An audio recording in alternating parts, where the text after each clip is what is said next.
declare this to be an unlawful assembly.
Leaders arriving in Pittsburgh for the G20 summit are finding a city on lockdown.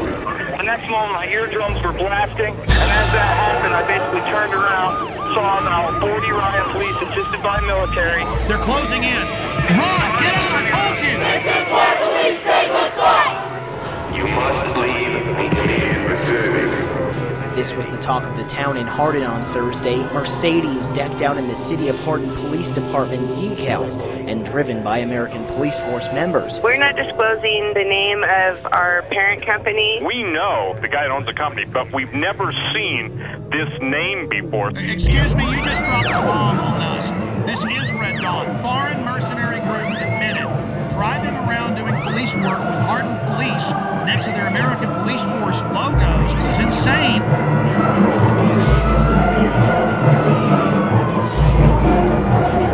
Passengers describe a terror attack and the arrest of a suspect. So he's a controlled asset, and of course it's not a matter of failure to connect the dots. The FBI now has 5 versions of their story. Can you add how they were already getting in Yemen? That's now confirmed.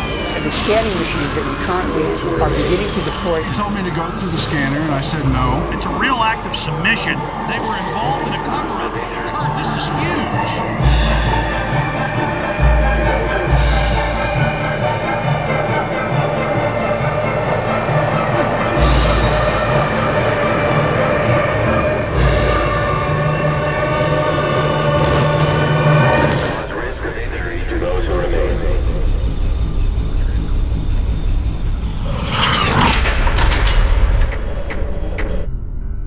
The Federal Emergency Management Agency coordinates the federal government's role in preparing for, preventing, mitigating the effects of, responding to, and recovering from all domestic disasters, whether natural or man-made, including acts of terror. Its beginnings can be traced to disaster legislation passed in 1803 to provide assistance to a New Hampshire town following a fire. Following a string of natural disasters in the 60s and 70s, President Jimmy Carter signed Executive Order 12127 and merged nearly 10 federal agencies into what we now know as FEMA. In March 2003, FEMA joined 22 other federal agencies to become part of Homeland Security. In 2005, Hurricane Katrina hit the Gulf Coast and most notably the city of New Orleans. Federal and local authorities encouraged those who could not evacuate the city to go to the Superdome to ride out the storm, where there would be assistance to take care of them. This is how your government cares for you. This is a FEMA camp.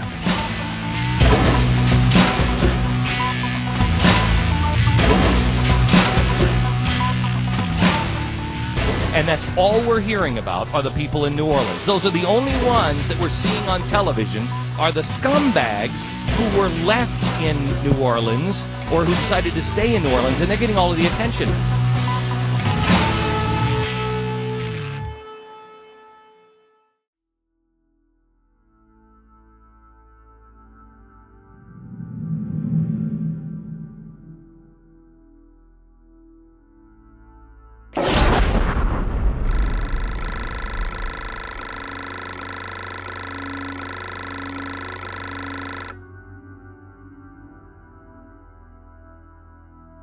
I have made 3 police state films.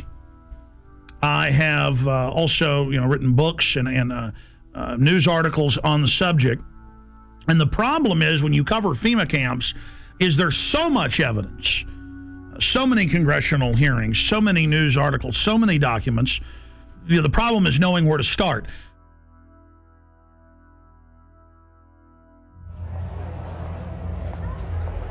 Executive orders. This is how they introduce you. See, they're introducing it all. They've denied they're building all this for all these decades. Now as they unveil it, they're putting their PR spin on it. So Executive Order 10,990 allows the government to take over all modes of transportation and control of highways and seaports. That's been reaffirmed under PDD 51, under the John Warner Defense Authorization Act and others. Executive Order 10,995 allows the government to seize and control the communication media. Executive Order 10,997 allows the government to take over all electrical power, gas, petroleum, fuels, and minerals. Executive Order 10,998 allows the government to seize all means of transportation, including personal cars, trucks, and vehicles of any kind, and total control over all highways, seaports, and waterways. Executive Order 10999 allows the government to take over all food resources and farms. Executive Order 11,000 allows the government to mobilize civilians into work brigades under government supervision. Executive Order 11,001 allows the government to take over all health, education, welfare functions. What's happening through the imploded economy that the foreign central banks are engineering? So they make you be beholden to the government. Designates the Postmaster General to operate a national registration of all persons. That goes on through the Selective Service. Executive Order 11003 allows the government to take over all airports, aircraft, including commercial aircraft. Remember when they shut down all flights after 9/11? Executive Order 11004 allows the Housing and Finance Authority to relocate communities, build new housing with public funds, designate areas to be abandoned, and establish new locations for populations. Remember Louisiana, Mississippi, Katrina? Brownie, you're doing a heck of a job. The FEMA director is working 24 hours. Executive Order 11005 allows the government to take over all railroads, inland waterways, and public storage facilities. Executive Order 11,051 specifies the responsibility of the Office of Emergency Planning and gives authorization to put all executive orders into effect in times of increased international tensions and economic or financial crises. Executive Order 11,310 grants authority to the Department of Justice to enforce the plans set out in executive orders, to institute industrial support, to establish judicial and legislative liaison, to control all aliens, to operate penal and correctional institutions, and to advise and assist the president. So that's your FEMA camps. Executive Order 11,049 assigns emergency preparedness functions to federal departments and agencies, consolidating 21 operational executive orders issued at 15-year period. Executive Order 11,921 allows the Federal Emergency Preparedness Agency to develop plans to establish control over the mechanisms of production and distribution of energy sources, wage, salaries, credit, and the flow of money in U.S. financial institution in any undefined national emergency. It also provides that when a state of emergency is declared by the President, Congress cannot review the action for 6 months. PDD 51 says never.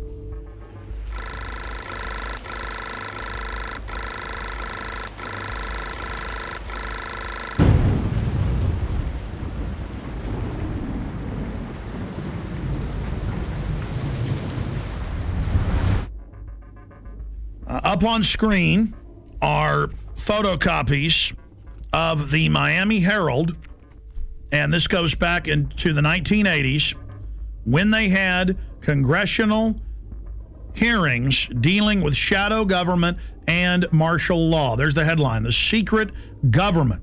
And it talks about secret summits, a plan to take over the government.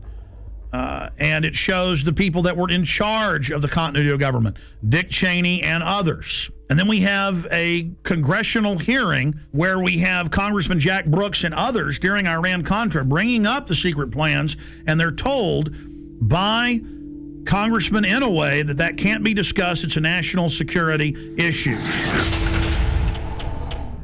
In the 1980s, the concentration camp program got a big boost. Colonel North, in your work at the NSC, were you not assigned at one time to work on plans for the continuity of government in the event of a major disaster? Mr. Chairman.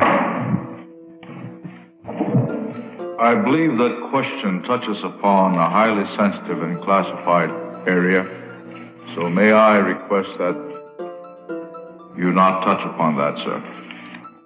I was particularly concerned, Mr. Chairman, because I read in Miami papers and several others that there had been a plan developed by that same agency, a contingency plan in the event of emergency that would suspend the American Constitution. And I was deeply concerned about it and wondered if that was the area in which he had worked.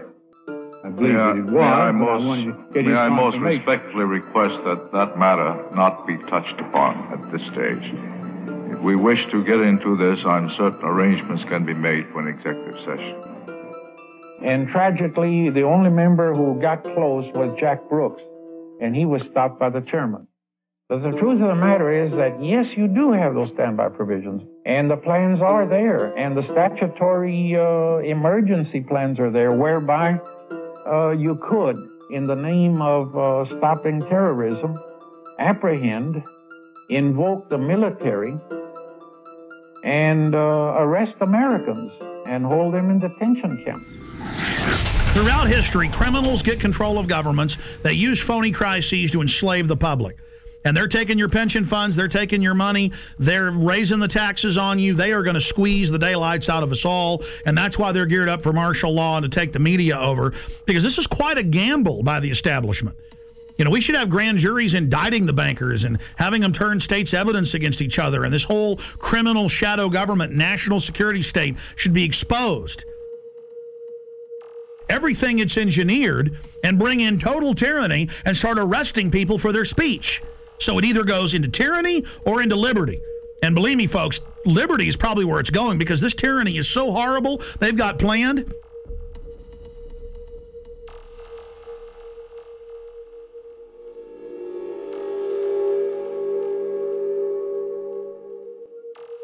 Let's go ahead and go to Congressman a year and a half ago on the Homeland Security Board wanting to know about PDD 51. Now, this fight went on for a year. The cover sheet of Presidential Decision Directive 51 stated the president's a dictator. Congress has no power during any emergency, including economic. So now Congress isn't involved in continuity of government when Congress is co-equal to the president and the courts. In fact, the Founding Fathers said Congress was above the courts and the president, but then later courts said, no, they're equal. Now they're saying they're not. Okay? Because it's harder for a dictator to take control in the Congress because there's 500 people. Separation of powers. The president is where your main dictator will come from, so it's the weakest. It follows the orders of Congress and then executes those orders. But then the chairman of the Homeland Security Committee said, I am co-equal with the president in national security. Let me see PDD 51. And they were told no. But the cover sheet alone states the president's a dictator. Then we see last year PDD 51 being executed, and members of Congress, Senator Inhofe and others, being told martial law will be declared if you don't hand total control and immunity over to the banks. And they followed orders and did it. So the martial law is now in place. And with that comes the FEMA camps. Will we get to that place? Not if we expose it. But we're already got our neck in the noose here. Is the executioner going to pull the lever? I don't know. Let's continue with the congressman talking about PDD 51. Most Americans would agree that it would be prudent to have a plan to provide for the continuity of government and the rule of law in case of a devastating terrorist attack or natural disaster. A plan to provide for the cooperation, the coordination, and continued functioning of all three branches of the government. The Bush administration tells us they have such a plan. They introduced a little sketchy public version that's clearly inadequate and doesn't really tell us what they have in mind. But they said, don't worry, there's a detailed classified version. But now they've denied the entire Homeland Security Committee of the United States House of Representatives access to their so-called detailed plan to provide for continuity of government. They say, trust us. Trust us, the people who brought us Katrina, to be competent in face of a disaster. Trust us, the people who brought us warrantless wiretapping and other excesses eroding our civil liberties. Trust us. Maybe the plan just really doesn't exist, and that's why they won't show it to us. I don't know. Or maybe there's something there that's outrageous. The American people need their elected representatives to review this plan for the continuity of government. All right, that's Congressman Peter DeFazio. Now, that was a year and a half ago. Mr. DeFazio, the cover sheet says the president's a dictator and that Congress has no authority over continuity of government. That's why they're now saying Congress can't see it, because they're declaring and executing that power. Now, we fast forward a year plus to October 3rd, and here is Congressman Sherman, who we interviewed here on air, other congressmen we interviewed, and Senator Inhofe, saying they marched in and told them martial law will be declared if you don't do this. So we go from the 80s to where don't talk about the martial law plans and the FEMA camps. If you want to know about that, you can know about it in executive session, Congressman Jack Brooks, to, oh, Congress, you're not allowed to see the plans now. To Congress, do what we say, we're under martial law. The only way they can pass this bill is by creating and sustaining a panic atmosphere.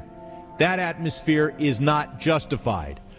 Many of us were told in private conversations that if we voted against this bill on Monday, that the sky would fall, the market would drop 2,000 or 3,000 points the first day, another couple thousand the second day, and a few members were even told that there would be martial law in America if we voted no.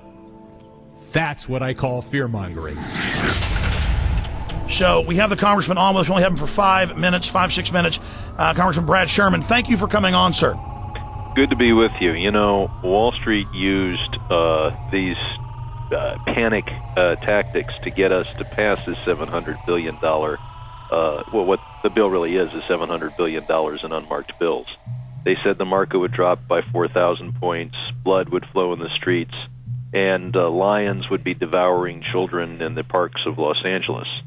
Now that the bill is passed, our economy is still going to be very bad. The bailout money so far has been set aside to buy shares in banks, $250 billion, $40 billion to AIG, and $60 billion yet to be committed, leaving the remaining $350 billion for future use. We've got to do everything we can to focus people's attention on this bill as it's carried out, because it allows Paulson to go up to Wall Street. He can give money to one firm. He cannot return phone calls from another firm. He can he can, if he wants, finds out which firms are donating to the 527 organizations, which take secret contributions and then make political advertising. He can look at the RNC donor list. He can do anything he wants. Let's go back to what you said on the floor in the last 24 hours about members of Congress, and I've talked to some. They're afraid to even come on and talk about it, being told there will be martial law in America and we'll just do this with or without you if you don't do this. That is incredible, and I just had the former head of the Treasury on earlier, Dr. Paul Craig Roberts from Reagan, had a policy saying that this gives them economic martial law. Is that not terrorism? Is not the definition to threaten harm or carry out harm for a political aim, sir? Well, but keep in mind, we passed the bill, and I'm told the market is down. Sir, here's the $64 million question. You and other members of Congress say, yeah, well, there were some people threatening martial law, but we don't think they meant it. They were just trying to fearmonger, which I call terrorism, into it. That's a huge issue. Specifically, sir, we need to know names. Who told you that they were told that martial law and blood in the streets, as you said, would happen? Private conversations between members on the floor, you really can't reveal without the permission of the other party. I understand, but were there arm twisters coming up, or were they scared? I mean, how was it said specifically? What we have to do is expose those circumstances where we're bailing out a particular firm, and how many of the executives at that firm are continuing to make $1 million a year, $5 million a year, $20 million a year. There's going to be a lot of information that is not public, and it's going to take investigative reporters to find out things that congressmen can't find out and that the public is not going to be aware of. I have to go right now, but it's been a pleasure being with you.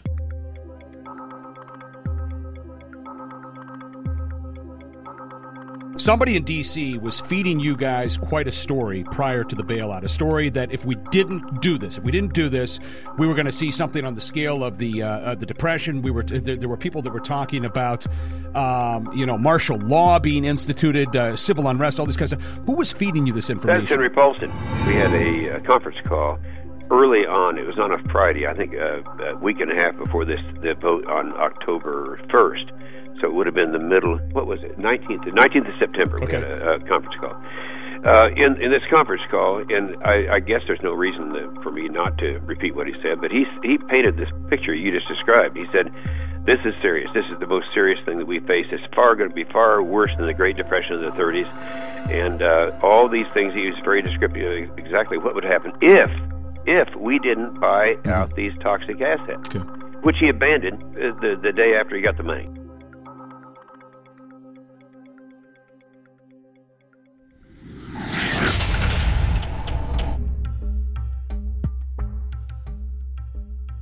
Okay, here's our top story. Obama signed this 7 days ago on January 11th, 2010. And I spent a few days reading over it, checking the U.S. code, checking the laws that it mentions, and it ties into Presidential Decision Directive 51 signed by Bush. And remember, Congress wanted to get the full Presidential Decision Directive and accompanying executive order.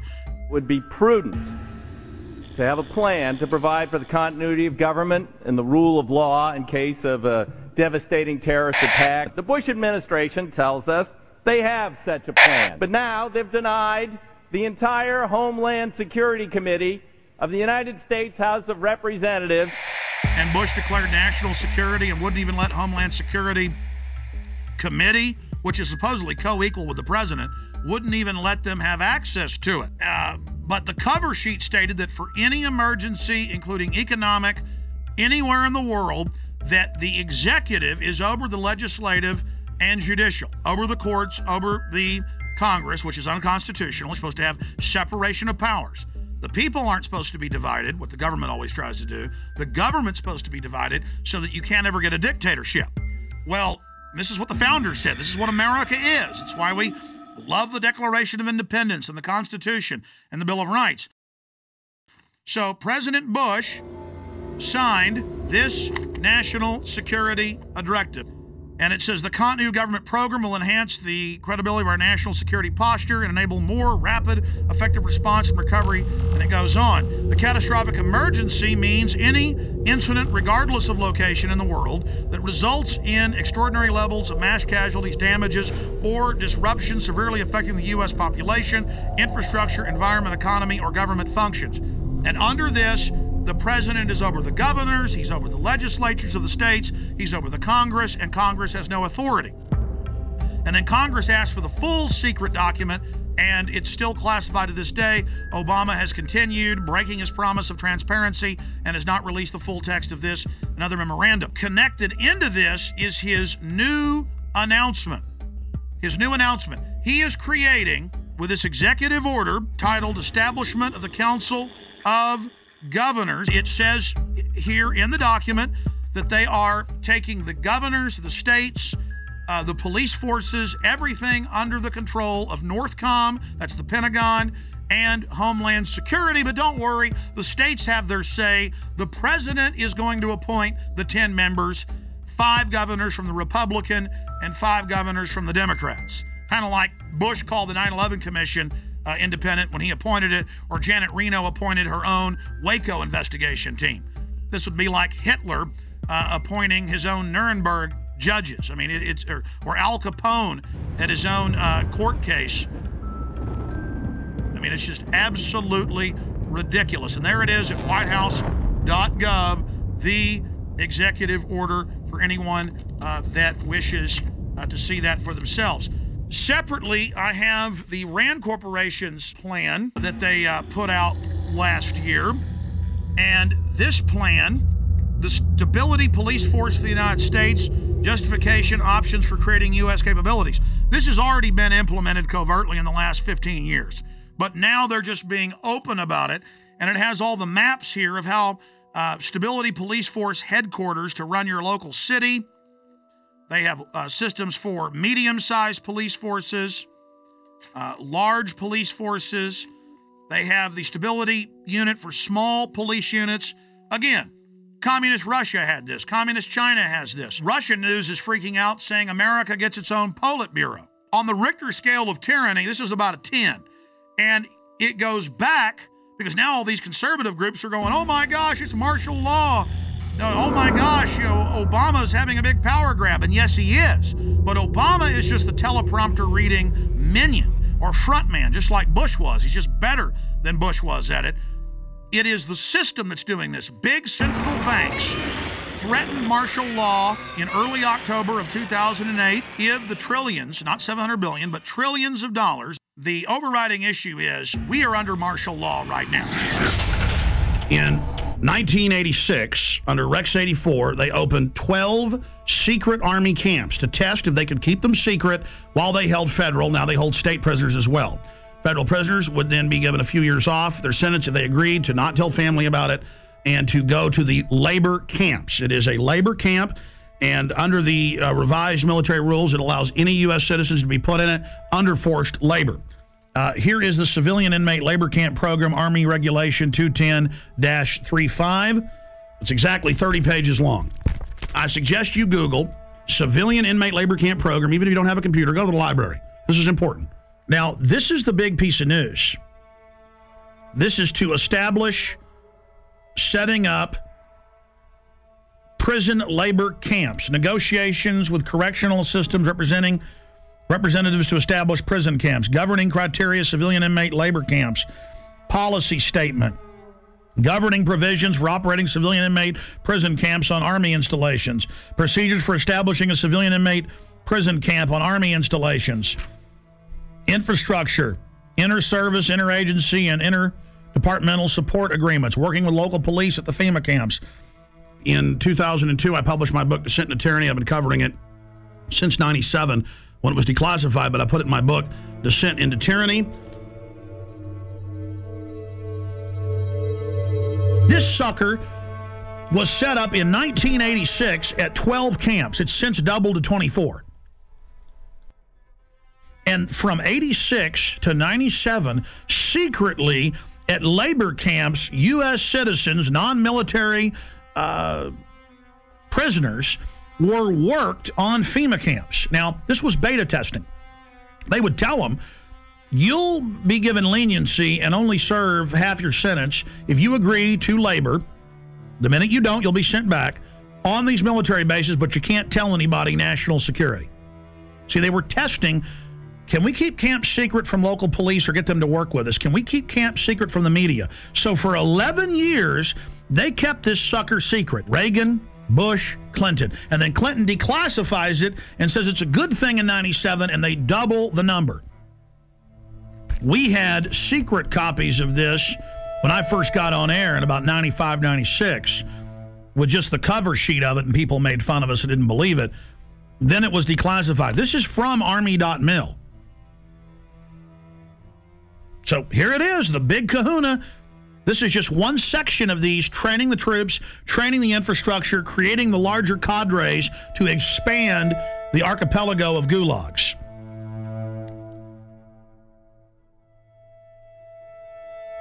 New legislation authorizes FEMA camps in the United States. and it says 6 major camps across the country with hundreds of sub-region camps. Now, if you watch my films and read the documents we put out, that's exactly what we said the camps are and how they operate, because we reverse engineered all this. The camps are already built. It's when they want to openly announce they're doing it that they then pass a law.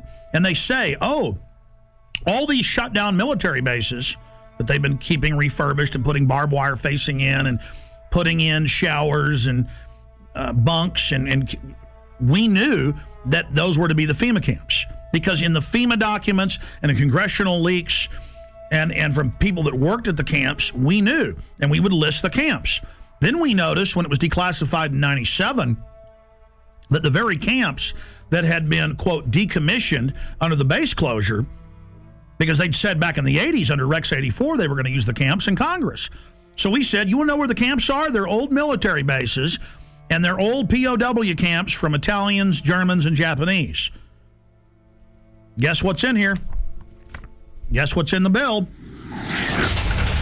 They've reintroduced the National Compulsory Service under H.R. 1444. It says for mandatory national service.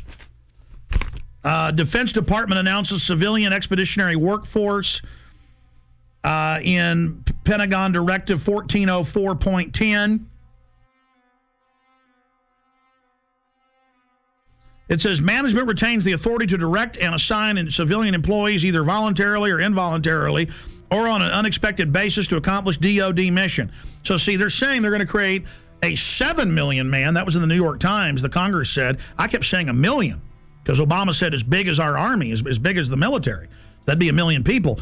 They say 7 million now, and that they're going to draft you into this, and they'll decide, no more draft boards, if you stay here or if you go overseas.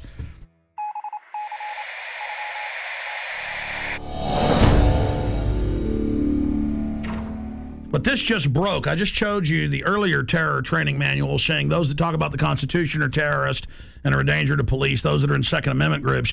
Here is the MIAC strategic report, and this is 2/2009, the modern militia movement. And they mix in here people that believe there's 9 FEMA regions, people that believe there's a NAPTA superhighway, and they show the official NAPTA superhighway map the government put out. Doesn't exist. Those that don't want RFID chips being planted with them, and they mix it in then with white supremacists and others, and they say, we want you to understand the terrorist symbols. It's don't tread on me flag of the Founding Fathers. You know, the flag of the Founding Fathers, all of it. We're going to go over this. This is amazing. They say in there that there is, no such thing as a New World Order banking takeover, as hundreds of newspapers a day say there will be a new bank of the world that you pay carbon taxes to. It just doesn't exist. You're insane terrorist if you believe it. I remember my grandfathers, and it was normal just when you were at the dinner table, or even my dad, to explain how governments work and how history worked, and they taught the military. You don't have the military on the streets, and we're here to defend the Constitution, Bill of Rights, not what the president says if it violates that. And we've gone from that now to a strategic report, 2/2009, the modern militia movement. And then they mix gun owner groups, pro-gun groups in with white supremacists. They say those that believe in a new world order. These theories vary, but most always involve a globalist dictatorship. They show, and I'm putting on screen right now, official North American Union SPP maps that have been on CNN of how they're going to have every major highway be an international toll road from Mexico up into the deep north of Canada. And they just say it doesn't exist. These people are insane. I mean, this is a high level of psyop, isn't it, Gerald Celente? Well, that's the way they always do things. They lump them all together, and it's one size fits all. I have a question. Do you believe that the military will fire on its people? They're going to stage riots, and then it's going to look like, oh, they stopped the riots. It's reasonable to set the precedent. Like, oh, we do have FEMA camps for medical care and where you can stay. The troops are here to help at car wrecks. That's how they're rolling it out. And I believe that I think the way they're going to manipulate the military, I think a lot of them are going to fire on U.S. citizens. Because that's a question we're going to pose in the Trends Journal in the next edition. And I happen to agree with you. They'll stage riots. We always see these people that they call anarchists that always have black, always have dressed in black and have masks on. They've been caught being police sorry, go ahead. No, exactly. I agree with you. And I think that they are going to fire on the people, unfortunately. No, don't shoot me, please! Don't shoot me! I haven't done anything! Don't shoot! In this training manual that's going out to police everywhere in the country, it has a "Don't Tread on Me" flag. It shows America, freedom to fascism, and the film Zeitgeist in it. We just showed that, and shows it next to the Turner Diaries, which was a white supremacist thing about killing police. So see how they do guilt by association. I mean, this is just off the charts, and this was sent to me by the Missouri Information Analyst Center. A police officer sent it to me. That's where they got it from. And I've seen these in Texas versions and others. It's the same thing, but they're updating it. I mean, how do they say none of this exists and then mix in mainstream things that are happening with white supremacists and tell police that people are dangerous if they're into this? You're watching Police State 4, The Rise of FEMA. I wanted to take a little break out to explain the history of the Police State documentary films. In 1999, in 2000 and 2001, I made the seminal Police State films that were a viral success on the web and on VHS and DVD. Fast forward 8 years later, it's all come true. Not because I have a crystal ball, but because I'm looking at government documents, I'm looking at the facts, I'm looking at their own white papers.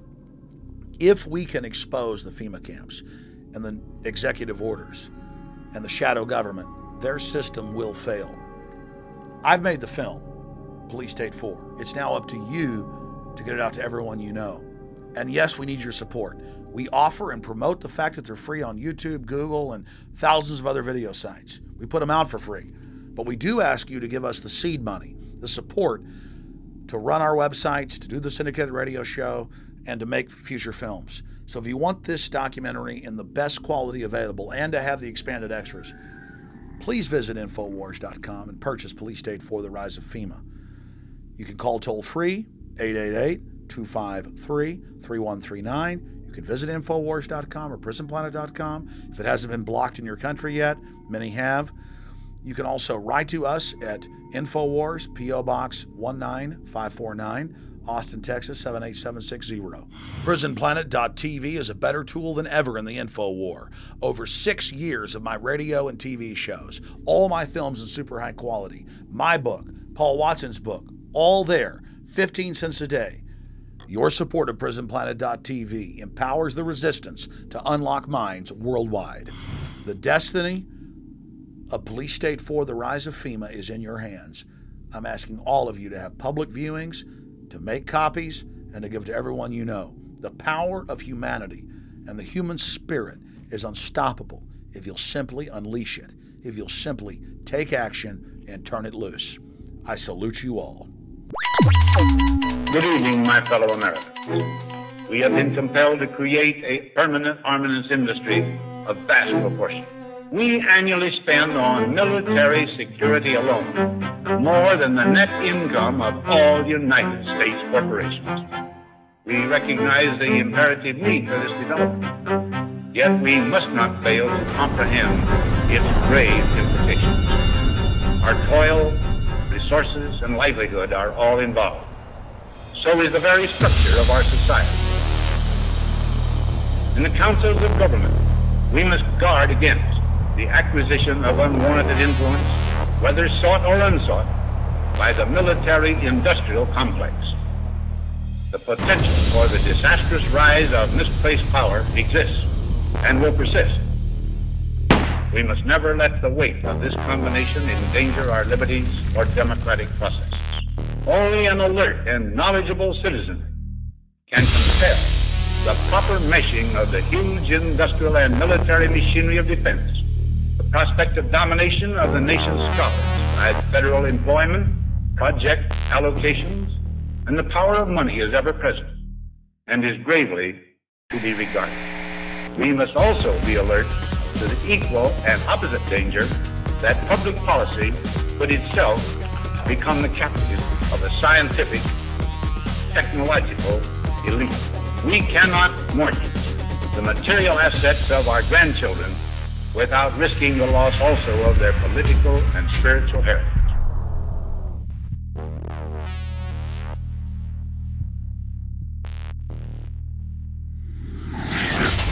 Well, I think terrorism is being practiced on the residents of the city of Oakland because many of the retired teachers, retired military people have informed me that they understand what's going on, and it's not anything that relates to humanitarian training whatsoever. This is a psychological, as we in the research community say, this is a psyops. They're preparing people for what is coming, not what is being presented today. So you're saying they're preparing people to accept it with incrementalism? That is correct. Like the old frog example. You know, you put the frog in the water and you just gradually continue to raise the heat on the water until the frog is cooked. And that's the way it works. The problem is that the local people in general, just will not take their heads out of the sand. I'm going to tell everyone I can, listen, we have a serious problem. And it's called a police state. It's called a police state.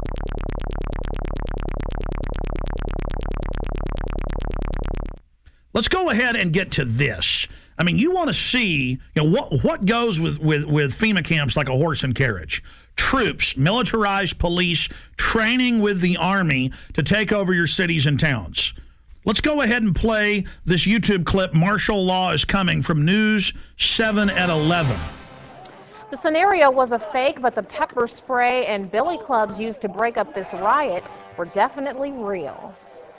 Good evening, I'm Miranda Stevens. Whether it's terrorism, riots, or any major disaster, local agencies will be the first to respond. That's why Roanoke City wants its disaster training to be as real as possible. Jeremy Butterfield has more. It's supposed to look like a riot, and the scene at William Fleming High School had all the elements. I'm one of the rioters that the guard and the police force had to take down and arrest, and did very successfully.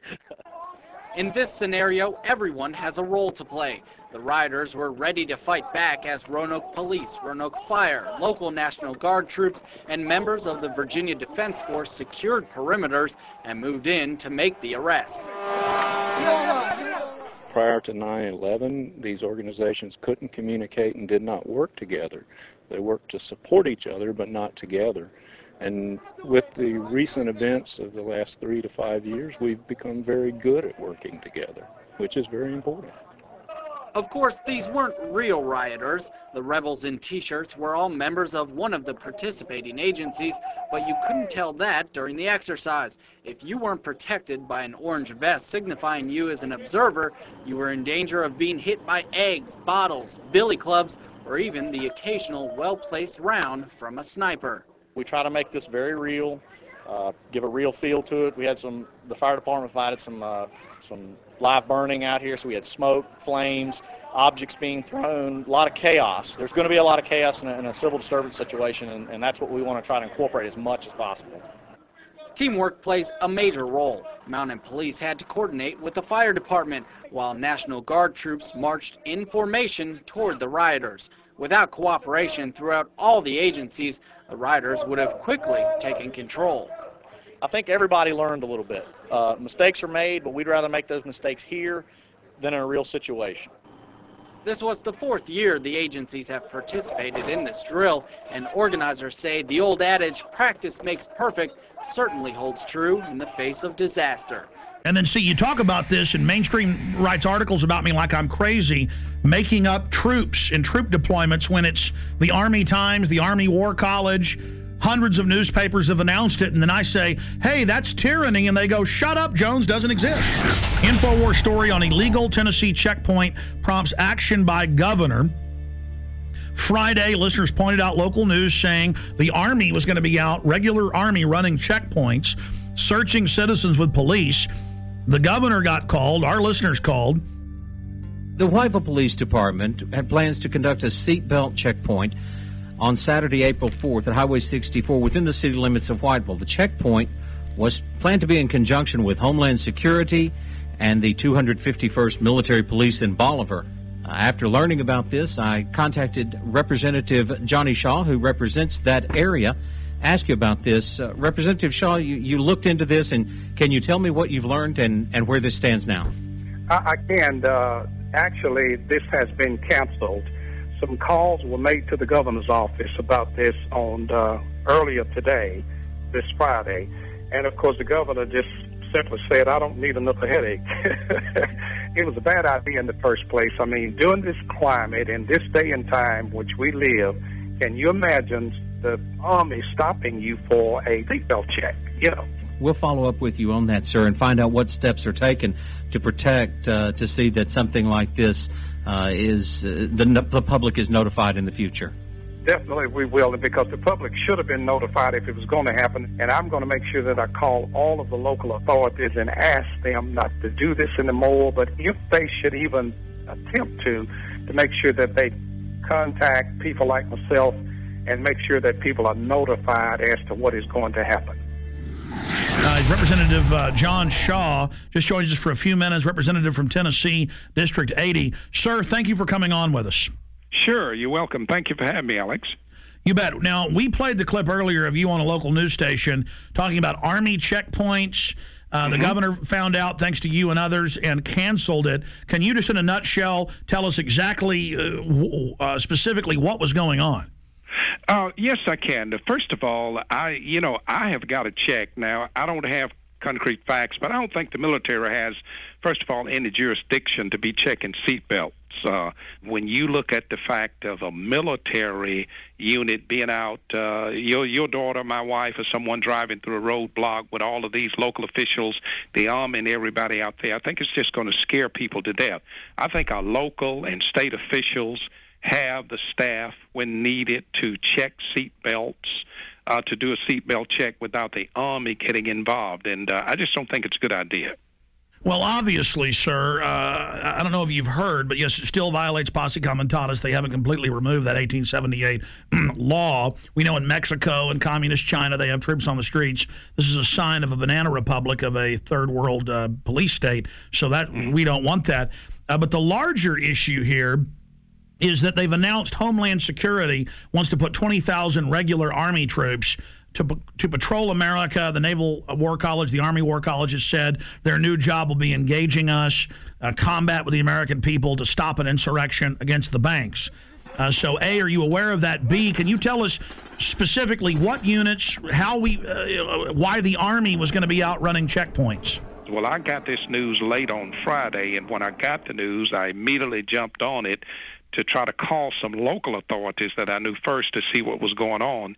And when I made the call, I found out at that point in time that the governor had already made the decision to cancel this, and which I was very proud of that.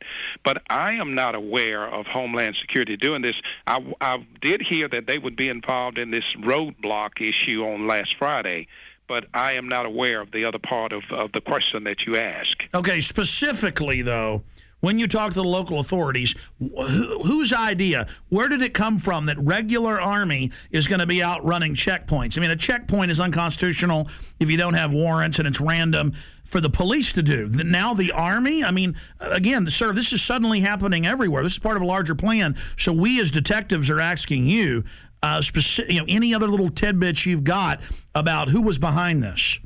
Well, and I don't know, Alex. I can't answer that question other than the fact that it was going to take place in a little area of my district in a town called Whiteville, Tennessee, which would lead me to believe or to assume that the chief of police there was the one who orchestrated this idea. Was the state involved? Not to my knowledge at all. Okay, so the governor had to say no. So this is what we always see. The Army then probably approached some locals as part of their covert acclimation program. And State Representative Johnny Shaw, we appreciate you speaking out against this. We appreciate the governor saying no to this. Can you, just in closing, speak to why you were concerned about it and against it? Well, again, I was concerned because I think in this economic climate, or in this climate that we are in, well, can you imagine your wife, your daughter, my wife or daughter, even son driving up to a checkpoint with Homeland Security, the military police, the state police, if they were involved, and then, of course, all of your local authorities, it's going to make someone think something bad has happened in the community, and I just don't think this is a good idea. I think it would have been a scare tactic that would have been hard for some of our citizens to get over, or maybe some of our senior citizens, and I'm totally against this kind of a tactic, and I'm going to do my best as a state representative to see that this does not happen again in my district and hopefully nowhere in the state of Tennessee.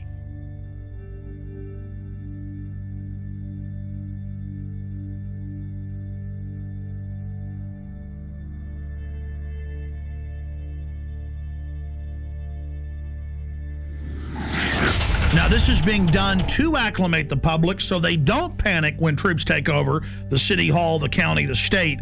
This is high treason. And Obama has taken all these new powers that Bush claimed and has expanded them day one. And suddenly the left that was against it isn't saying a thing.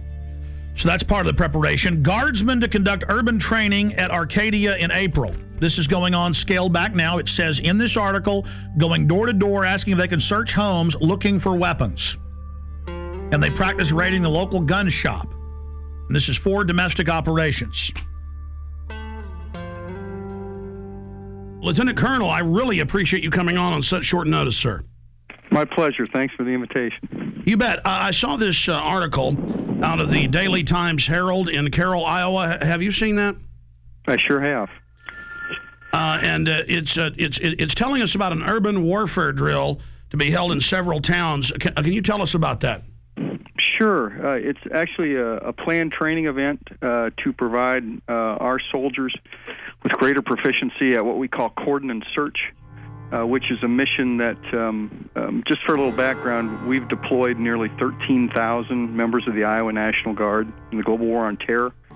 And the vast majority of those have been in Iraq and Afghanistan.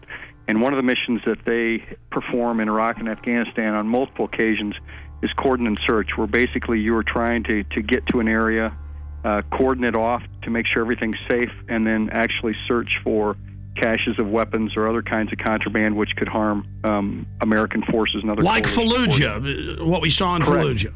Mm-hmm. Correct. Exactly. So because of where we're located in Iowa, there are no active duty bases in Iowa, so we kind of have to create our own urban training environments.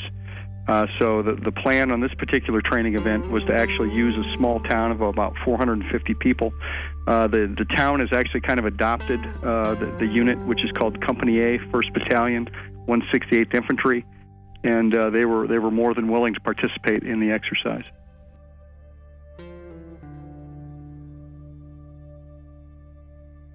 Going through this article, I mean, explaining exactly what they're going to do door to door with the houses, what the checkpoints are going to be simulating.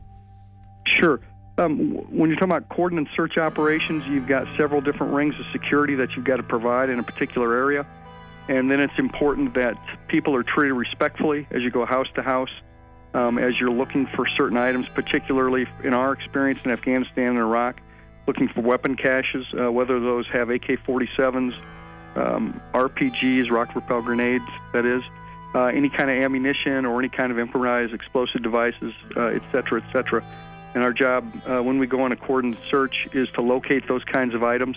And then there might also be persons of interest that we're interested in that coalition forces want to talk to or apprehend. Well, let's just boil it down to this. I have video of Army and Marines with role players screaming, "I'm an American, please don't put me in the camp," and the military training to confiscate their firearms. I mean, certainly you've heard the Army Times and the new directive from Secretary of Defense Robert Gates that they will use the National Guard under federal control for civil insurrection. Are you saying you're not aware of that? No, I'm certainly aware of that, absolutely. But I think you have to look at the role of the National Guard historically.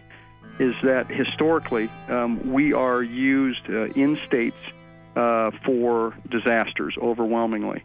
And our job is to, number one, be ready for our mission federally, which is to go to war. And number two is to help our fellow citizens here in the United States of America. Those But the are Army things that we prepare for and train for. The Army War College 3 weeks ago issued a report saying they're shifting a lot of their focus to engaging the American people and directives on engagement with the American people under NORTHCOM. Well, you got to remember that the National Guard, 99% of the time, if you're talking about peacetime, belongs to the state in which they are located. Only on occasion do they become federalized. One of those examples, of course, is being mobilized and deployed to go to war or peacekeeping or other kinds of federalized missions. But other than that, the National Guard generally in peacetime belongs to the governor of that state. Well, you're pretty informed on all these issues. Obviously, you're right in the middle of it. Did you hear about the mainstream news articles about Marines in California and other places helping at DWI checkpoints with citizens? Would that violate posse comitatus? I'm not aware of that.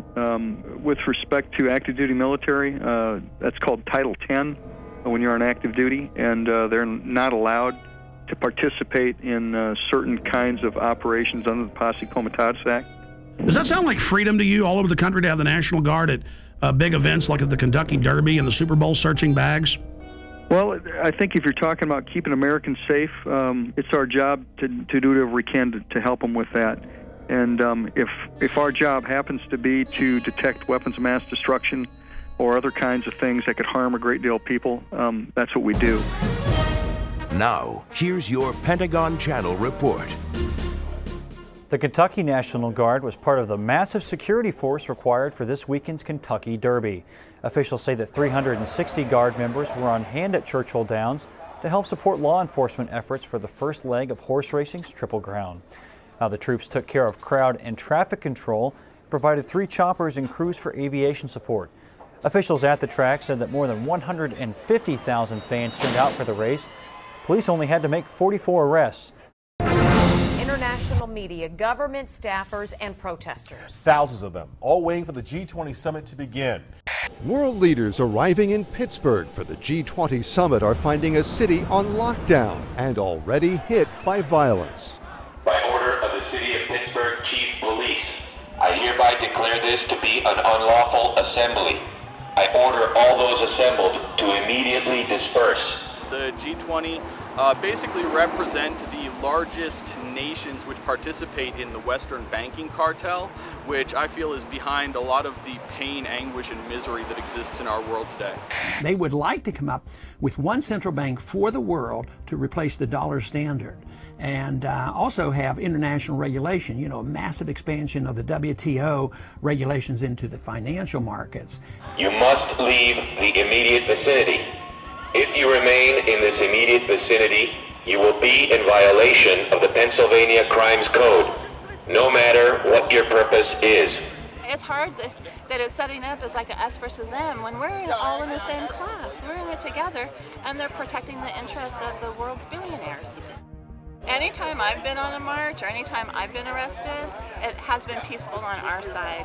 It's the state are the ones that cause the violence. You must leave.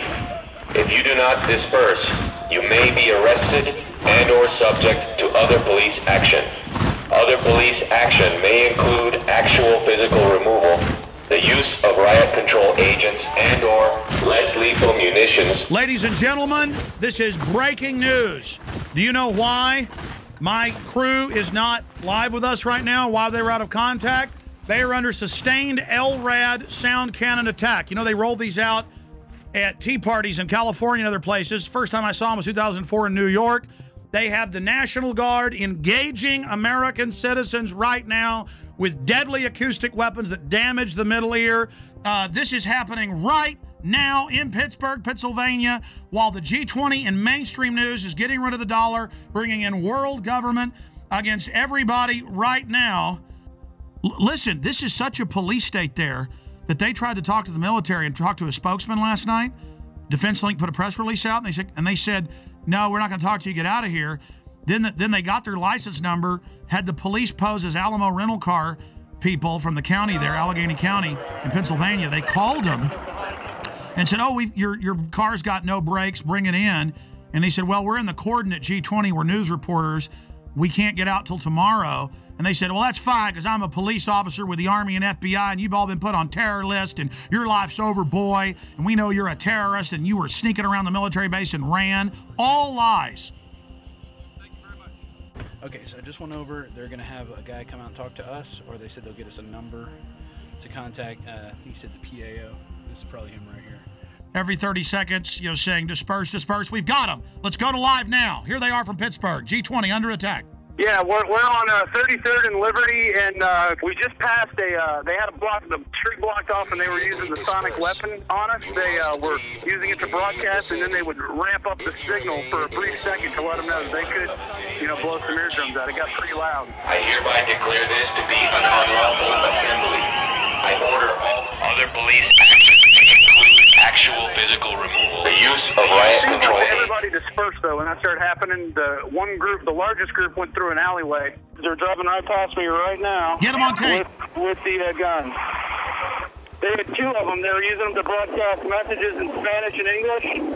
That's the engine right now. You can hear it passing me. And there's a guy sitting on top. The police I'm seeing now are in full riot gear. Are they the police, though, wearing the National Guard bottoms? It looks like Border Patrol. I've seen Border Patrol here, too. They have the dark green Border Patrol uniforms. So federal police in the middle of Pennsylvania. I find it very ironic that it's happening on Liberty Avenue. Very ironic. Burmis, I want to be clear about this. They were shooting you guys with this. Douglas was saying it was hurting. What was this like? The decibel level was very, very high. One moment I was covering the front of the protest. The next moment my eardrums were blasting. And as that happened, I basically turned around, saw about 40 riot police assisted by military, and I ran up and I got all the footage I could. Every once in a while I'd have to take There you go, assisted by military. So this is the military attacking the American people, because in every news article I see they're together. So that's key for the article Watson's doing. The military was with them. Yeah, absolutely. I mean, they were in military fatigues. SWAT is also here. I got a good shot of one of the military personnel who was on top of the Pittsburgh paddy wagon. Basically, most of the Humvees in the military were cordoning off at checkpoints on main streets in the main city of Pittsburgh. They were in full military fatigues. I mean, these weren't just the pants. They were the tops. There's no doubt that there's military here, Alex. I approached them. I asked them what their mission was. What's the mission? You can't say. Sir, what would you have to say to critics that say this is a violation of posse comitatus? I'd say that you need to talk to my PAO. You know what posse comitatus is? No. No? Sure Separation of military and police? Be the first military guy to tell me what it is. I've asked about a dozen today. No, but nothing, right? And it was the standard boilerplate answer of, we're just following orders. We're just here to support law enforcement. That's all we know. We're here to protect United States citizens' rights to a peaceful protest. Unbelievable. Global leaders meeting openly in mainstream news to get rid of the dollar and bring in, quote, global governance. This is the end of our country, and the police and the military are acting like people that don't like it are pure scum and terrorists because the DHS has trained them to do that. Here come the anarchist staging. Here they come right now. They just grabbed the dumpster. They're flipping it over. Video it! I got it on tape right now. I don't want to put you in danger, Jason, but if you follow that stinking Fed, is it a big guy? It was 3 people, and of course they had masks on, Alex. Briefly, tell folks about last night. You guys pull up to the gate. You asked to talk to the public information officer. They called the police and lied and said that you were sneaking around. Yes, sir. How's it going? We were responding to a news story that the National Guard was going to be massed to go into Pittsburgh. And can we get a comment on that? Sorry, we can't make any comments, sir. Do you have a press guy we can talk to? We then pulled off to the side of the road where they instructed us to. We waited around 15 or 20 minutes. A representative came back. Immediately, he was hostile towards us. He did not like our credentials. Hey, guys. Hey, good evening, sir. What's up? Look how you're doing. My name's Rob. Okay. We're out of Austin, Texas, Channel 10. Okay, can I see your credentials? We tried to get as much information as we could. He refused to answer our questions, so then Rob asked him for his information and where we could contact him tomorrow if we could get a word with him. He then gave it, and we left. Speech, freelance reporter? Yes, sir. Okay, so what are you looking for? Well, we're following up on a report that we got, and it's that we read. It said there's 2,500 troops that are going to be deployed into Pittsburgh for the G20 for security. Once again, do you have? I'd like to talk to your editor. I'm more than willing to do this. So you got somebody back at the station I can talk to? guys have credentials for the G20?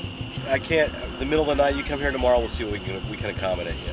We're not going to. I mean, we only got a few questions, man. Yeah, we just have like 4 questions. The answer is no. Not going to comment. No, I'm not. That's okay. We're going to deny the interview.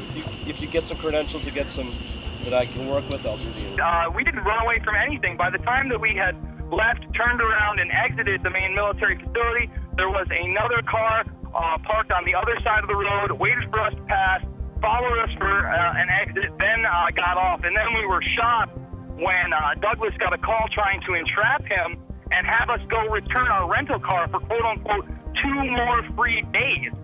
When we didn't fall for that, he then came clean and said he was actually military personnel, and he wanted to know whether or not we were terrorists, Alex. And then he told Douglas, you're on a list now, pal, for the rest of your life.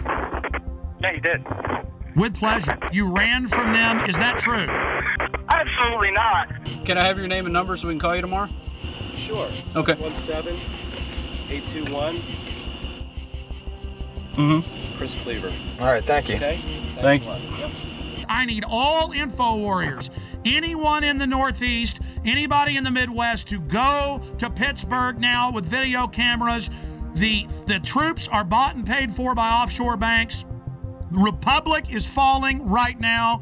They are openly destroying our precious Republic right now. They are openly bringing in martial law. They have troops deploying in every major city. This is just another beta test. We need everybody to go to Pittsburgh who loves this country. Come with cameras, radio host. Everybody needs to get there and needs to expose these people. And we need people to follow the anarchists. They're going to go back to military installations. It's happened in every case. We proved it in Denver. We proved it in Ottawa. We proved it in Seattle. We proved it in London. We proved it in Genoa. We prove it every time. Got to go. Hey, hey. Ho, ho. Undercovers in the back have got to go. Hey, hey. Take me. Hey. Ho, ho. Undercovers in the back have got to go. It's funny to mock our first right? To think that's funny. Remember Kent State. Remember Kent State. Remember Kent State. Remember Kent State. You guys take some kind of oath to protect the Constitution. That you're blocking peaceful protesters. My son would never do anything like this to his own people. Hey, Alex. Cindy, you've now been hit by the Army and police. This is like Kent State with sound weapons. This is huge news, and it's nowhere on TV. Cindy, tell us what happened. We're just trying to get to downtown so we can exercise our freedom of speech, Alex. And you know they're blocking peaceful protesters. We don't have any weapons. They're blocking us with the most disastrous, horrible weapons that they can think of. And so, yeah, it's just really awful down here. They have your LRAD. The LRAD was used in Iraq and Afghanistan against insurgents. You're now using these weapons against the American people. How do you feel about that? This is all about training you that you're not supposed to protest and demonstrate. That's why the police pose as anarchists in every case. They've been caught over and over again. This is how the Republic falls, with the stormtroopers in the streets and the world leaders coming to our country to sell it out and the mainstream news reporting it. You guys are hurting your own people. I order all those assembled to immediately disperse.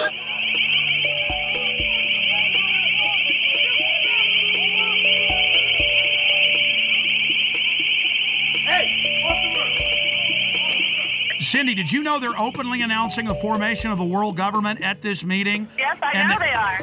The head of the EU even spoke out against it, Klaus, at the UN yesterday, and they're openly announcing the end of the dollar. Those troops don't know that their whole savings and their whole family future is gone, and there they are with pleasure, guarding the very government that is illegitimate and criminal. The troops are out here. There are brothers and sisters, there are sons and daughters, and there are mothers and fathers, and they're turning their guns on us. They're turning their weapons on us, where we really should be marching to the G20 and arresting those guys. Here they come again with their LRAD, Alex. They're coming with it. They have us blocked in. There's nowhere for us to go. This is what police state looks like. By order of the City of Pittsburgh Chief of Police, I hereby declare this to be an unlawful assembly. I order all those assembled to immediately disperse. You must leave the immediate vicinity. That's what the If you remain in this immediate vicinity, you will be in violation of Pennsylvania Burmis, Yes, sir. did you say that the protesters are turned around because they're blocked in? Yes, they are blocked in. Run! Get out! I told you! Go down the side street, get the hell out of there, they're gonna get you! Get out of there right now! By order of the chief of police, clear this area, or you are subject to arrest. Jason, are you there?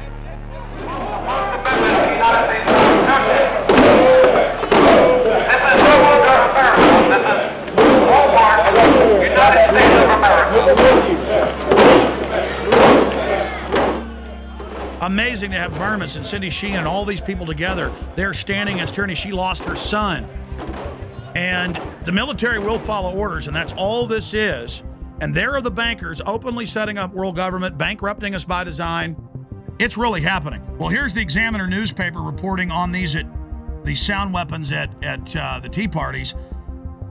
It says both town halls took place without incident. However, the use of military device concerned San Diegans. The LRAD crowd control is primarily used in Iraq to control insurgents and can cause serious and lasting harm to humans. And they admit this. I mean, this is just outrageous. Other police action may include actual physical removal, the use of riot control agents and/or less lethal munitions, which could cause risk of injury to those who remain. You must leave.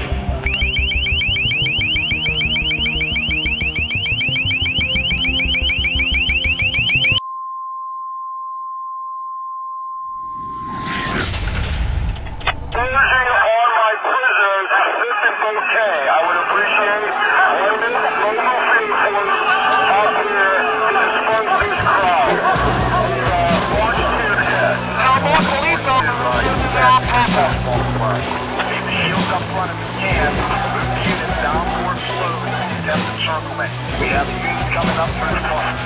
Pushing towards the park.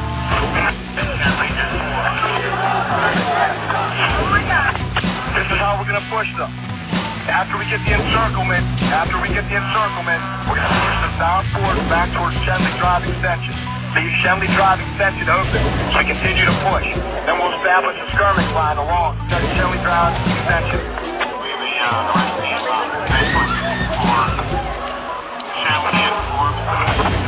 Attack 42, there was a little miscommunication on my order, but now we're attempting a encirclement in the park. The police began to charge following the initiation of a tactic they called kettling.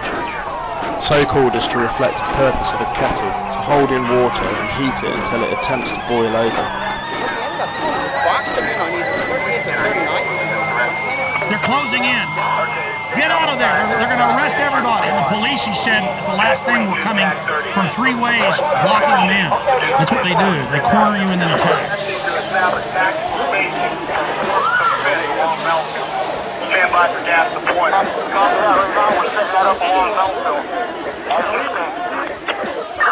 Any units, we have 5th Avenue covered. Unit 30, I'd like to express my professional regard to everyone. They did an excellent job. Guys, just remember that's a young girl right there. All the operations G20. Now, let's go ahead and go over these articles. Brigade Homeland Tour starts October 1st. 3rd Infantry's 1st BCT trains for new dwell time mission. Helping people at home may become a permanent part of active Army. And then you read this, the Washington Post reported it, everybody else did. It says, for riot control and civil unrest during a collapse of society. Then the Army War College came out a month later and said, yes, we're preparing to engage the American people. So there's that going on. So they have to have troops to take you to the FEMA camps. Washington Post, 20,000 more U.S. troops to be deployed for domestic security. They then expanded and said it won't be 4,000 troops, it'll be 20,000. Now they're saying, oh, it'll be 40,000 regular Army troops. The very troops that were in Baghdad doing gun confiscation, the very best troops they've got. Here's another one. Marines admit security force to operate inside U.S. This directly from the Marine Corps' own website. And they did it with role players, practicing confiscating people's guns. Here's another one. Unit learns skills to fight different enemy. And this is out of the American Force Press Service. See, this is all part of acclimation. And then in a 4-state area in the Midwest a few months ago, there was a report about the Army suddenly locking down parts of cities and doing, and then the disgraced Governor Blagojevich announced about 5 months ago, before he had that big scandal, and we played the newscast here where he said we're going to have the Army go door to door confiscating guns in Illinois. And then we have the first time the Army got called into New Orleans, going to the high and dry areas with the police and FBI. All the weapons will be taken. No one will be allowed to be armed. And then putting people in handcuffs that had guns, taking their guns. Today in New Orleans, they got a lot tougher on the holdouts. Police department, anyone home? Not only the flooded areas, but New Orleans' driest and wealthiest neighborhoods, too. Police department! The police and National Guard going street by street, house to house. We need to make sure, too, that whenever we knock on the doors, people refuse to leave. We need to make note, call it in. They say there are no orders to use force, just strong persuasion, sometimes entering open houses with guns drawn, and instructions to disarm anyone inside. You said guns will be taken? Yeah, no one will be able to be armed. We will take all weapons. That happened today in this wealthy neighborhood where homeowners had armed themselves to protect their mansions. Residents were handcuffed on the ground. In the end, police took their weapons but let them stay in their homes. They were a little bit threatened because our weapons were bigger than their weapons. For many of the police and guard troops, it is an uncomfortable job to do this in an American city. This guard unit occupied a church, using it as a base camp. They had to leave a note because they could not get hold of the pastor to get permission. It is surreal. Yeah, you never expect to do this in your own country. Chris Montgomery says he'd rather be in Iraq than patrolling American neighborhoods. Walking up and down these streets, you don't want to think about the stuff that you're going to have to do if somebody pops around the corner. I mean, shoot in America. Yeah. I mean, that's on record. That happened. This is what they're training for. This is what they do the first chance they get. Stop living in denial. Attention, attention, attention. American forces are here to help. Remain calm. We will not tolerate civil disobedience.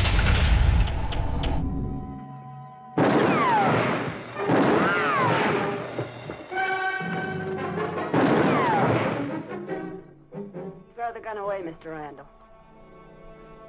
Go on, throw it. No tricks, mister.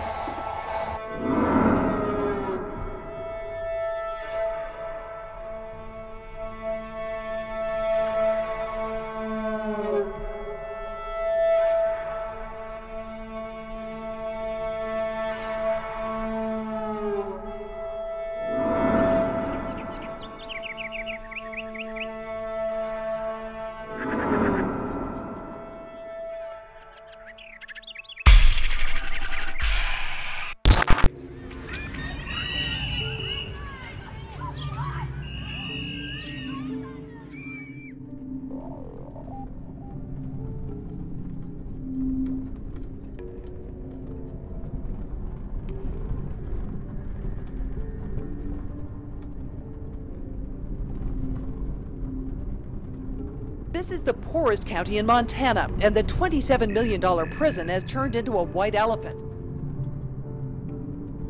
Because there are no prisoners, Glenn and Ray Perkins got laid off after moving to Hardin to take guard jobs.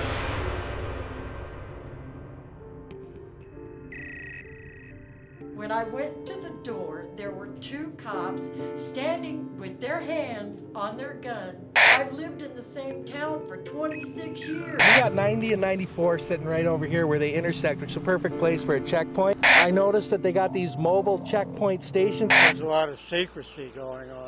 I'm concerned about the legitimacy of who they are. Nothing is square in this whole deal.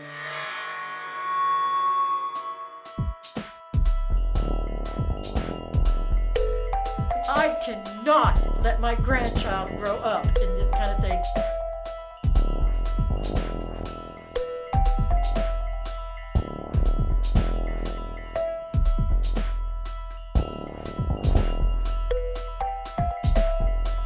And its main focus is to bring prisoners and jobs to Hardin. We've got a beautiful, beautiful facility here. Becky, it's time to get straight with us now. We need to know these things. I think the people of Hardin need to know this. Becky, for her pay package, I don't know what she made as a reporter for the Gazette, but I know it wasn't much. But here, she's getting paid $60,000 a year, plus a house, plus a Mercedes. I don't understand who this company is and why they... Follow the money. Where were they 2 years ago? Follow the money. That's all I have to say. Where were they before the ground broke? Follow the money. And its main focus is to bring prisoners and jobs to Hardin. You think it's mysterious at all? It probably is to those that don't know what's going on. Carrie Smith is the wife of Two Rivers Authority Executive Director Greg Smith, who was recently placed on administrative leave. Well, members of the American Police Force showed up in Hardin yesterday, driving vehicles with Hardin Police written on them. As Color 8's Nick Law reports, it created quite a stir, especially because Hardin doesn't have a city police department. This was the talk of the town in Hardin on Thursday. Mercedes decked out in the City of Hardin Police Department decals and driven by American Police Force members. Two Rivers Authority officials say having APF patrol the streets was never part of their agenda.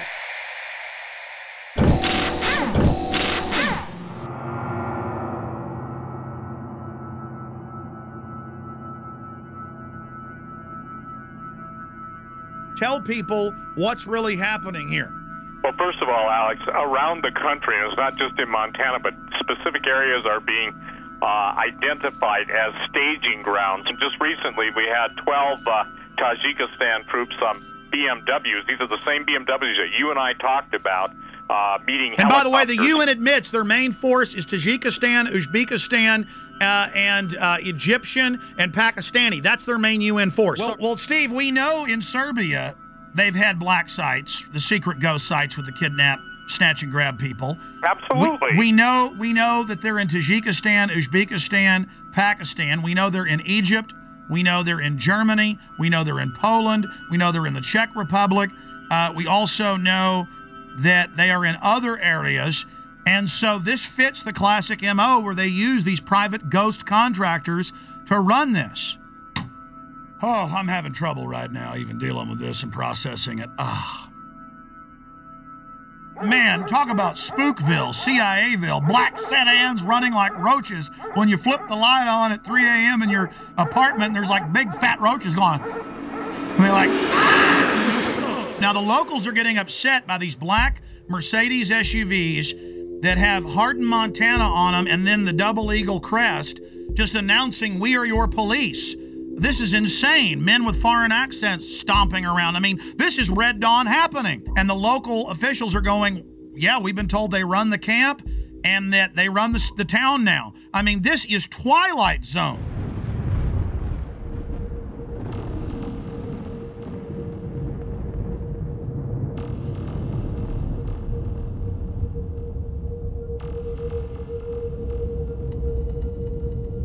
We're going to go to phone calls here in just a moment. Let's talk to Diane in Montana. Diane in Montana, where this is going on. But as Steve said, it's happening everywhere. Diane, what's your info? Okay, September 9th, we had a small incident where there was a bunch of SUVs, black Hummers, you name it. It was all there. They even brought a helicopter in. It was 4 miles from my home. So when we went to check it out, they were all over climbing the mountains in camo, dressed up. They were armed, and they said they were just doing a training exercise. Called the sheriff's office, and we got the same story. It's just FBI training, but it was FEMA, right in Superior. And we're probably about maybe 4,000 population. What did the locals think, and how many FBI FEMA troops were there? Okay, there were 6 vehicles when my husband went right by them. He called back and said, lock down. I don't know what's going on, if there's escaped prisoners or what. Same time, helicopter came through, right overhead. Called his secretary who was coming in on I-90, told her to check that area out and look at it, and that's when she saw all the camo guys all over the mountainside just crawling up. Asked around town, people didn't think anything about it.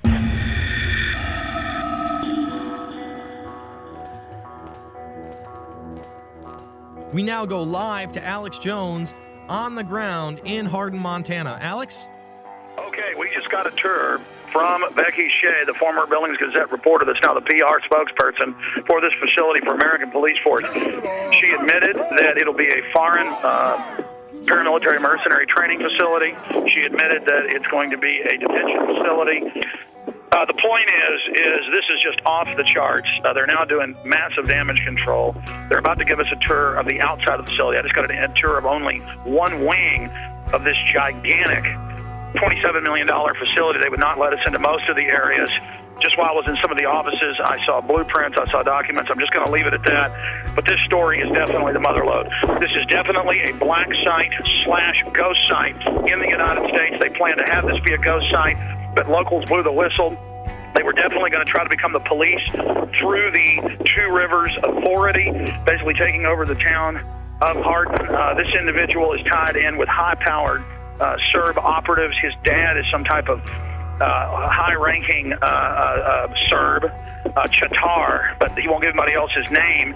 Then you have this Hilton character. Again, that's a fake name. He's Serbian. There are German troops here, German paramilitaries, British paramilitaries, but they're keeping back from us deeper in the facility. Yes, I am in one of the black Mercedes-Benz SUVs inside the detention center. Becky is I'm going to be using the phone as a microphone so she can give us a live report. Becky, what about Blackwater connections? We've been hearing a lot about that, and the company and several places has bragged that they have Blackwater connections. I've heard so many names that it's just absolutely phenomenal to me.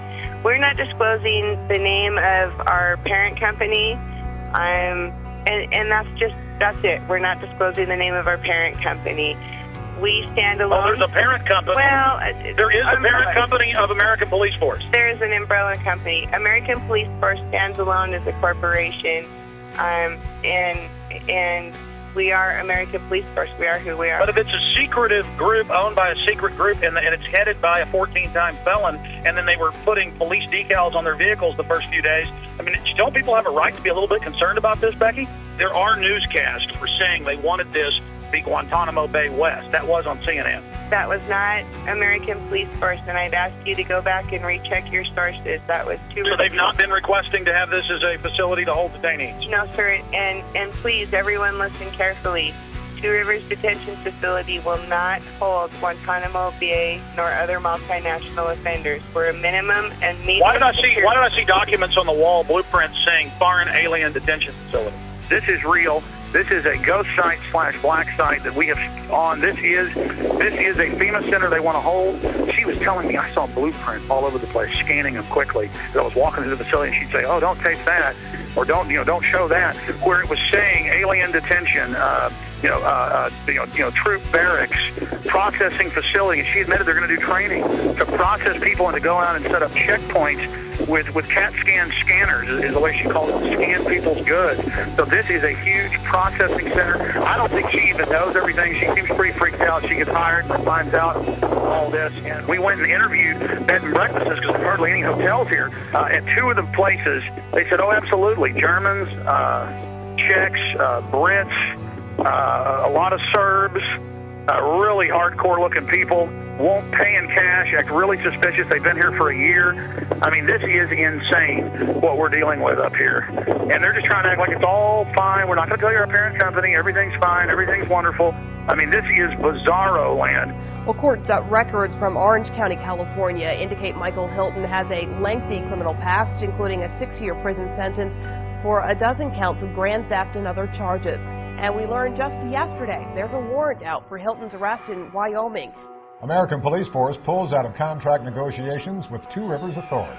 All right, Sarah Bradley joins us now live from the newsroom to tell us more about the latest development in this story. Sarah? Hey, Greg, Kathy. APF spokeswoman Becky Shea says it was a company decision to pull out. She says they learned things about the facility that made them lose interest in the deal.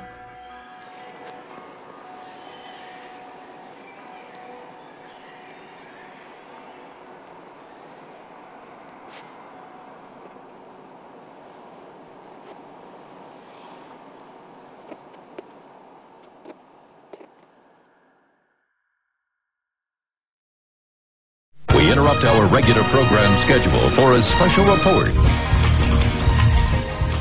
Here is Wall Street Journal. KBR awarded Homeland Security contract worth up to $385 million to build 3 1 million person FEMA camps in the United States.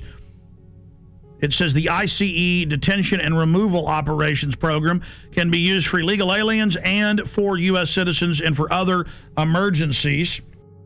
Here's the New York Times. Halliburton subsidiary gets contract to add temporary immigration detention centers. Just like under Rex 84, the documents came out in the 80s. They said the cover would be for illegal aliens, but it would be really a martial law takeover plan and to suspend the Constitution and take over the media. So there's the New York Times we have saved up on prisonplanet.com. Also, George Bush reopened all the Japanese and German prisoner of war camps in the U.S. and put water in, light in, and then just have them set up and ready. That was in the CBS News. Bush to preserve World War II internment camps. So there's that article. Pentagon paying for fake news in the U.S., White House paying for fake news in the U.S. It's now in the tens of billions every year.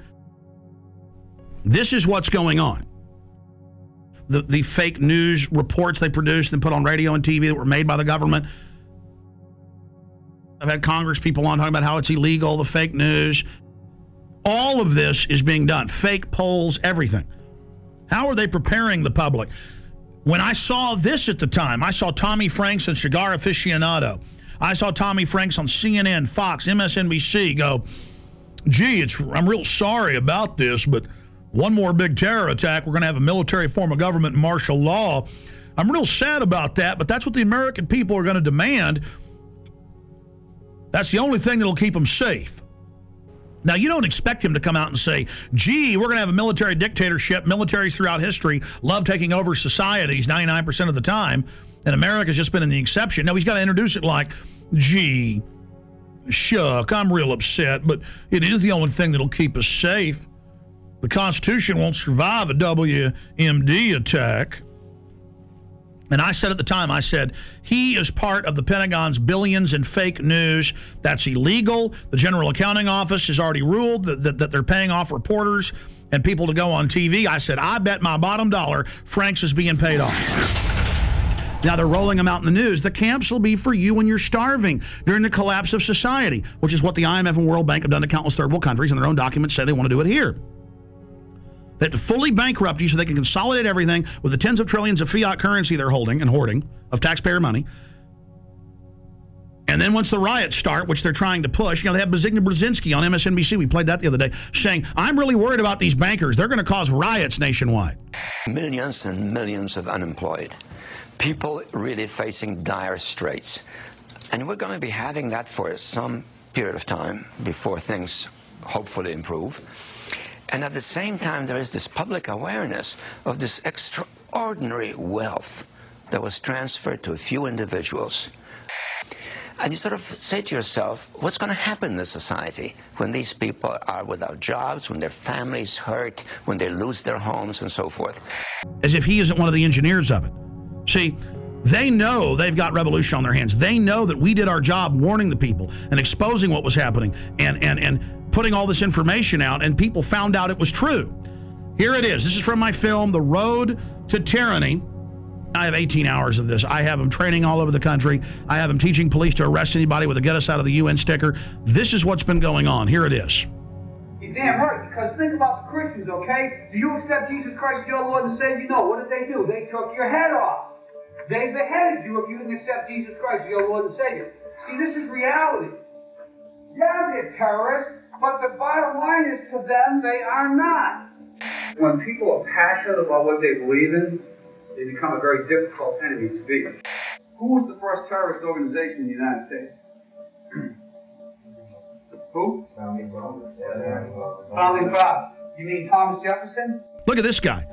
He's talking about the founding fathers and people that are committed. He's talking about constitutional terrorists. Before that, the cops are so conditioned. They say, who are the terrorists? Who are the first terrorists? The founding fathers. They all know. They all say founding fathers. They've already been taught this many times. He says that's a very difficult enemy to beat. No, you are the enemy when you become an enemy of the Bill of Rights and Constitution and let foreign bankers take us over. Play it again.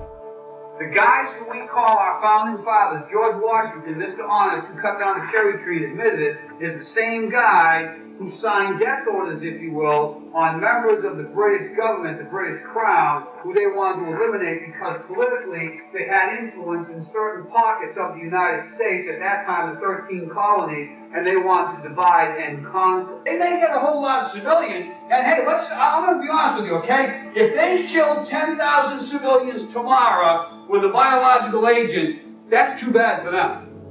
You see, it was all about Bush was going to do this. No, Bush was a puppet.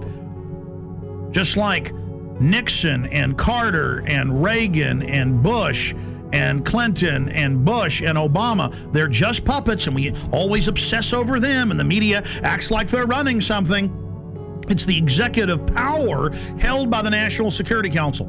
In fact, 3 weeks ago, they had an article about General James Jones and the National Security Council saying they've now taken over continuity of government, even from the executive and Homeland Security, and that this private group runs it all. And then General Jones was in the CFR website writing, I take all my orders from former national security heads, Henry Kissinger and the CFR. I mean, that's why in the last week there have been 4 mainstream news articles that we posted at Infowars.com and PrisonPlanet.com with Bilderberg group members like Etienne Davignon, the chairman of Bilderberg, saying, we set up the European Union, we set up the G20, we've set up the New World Order banking system.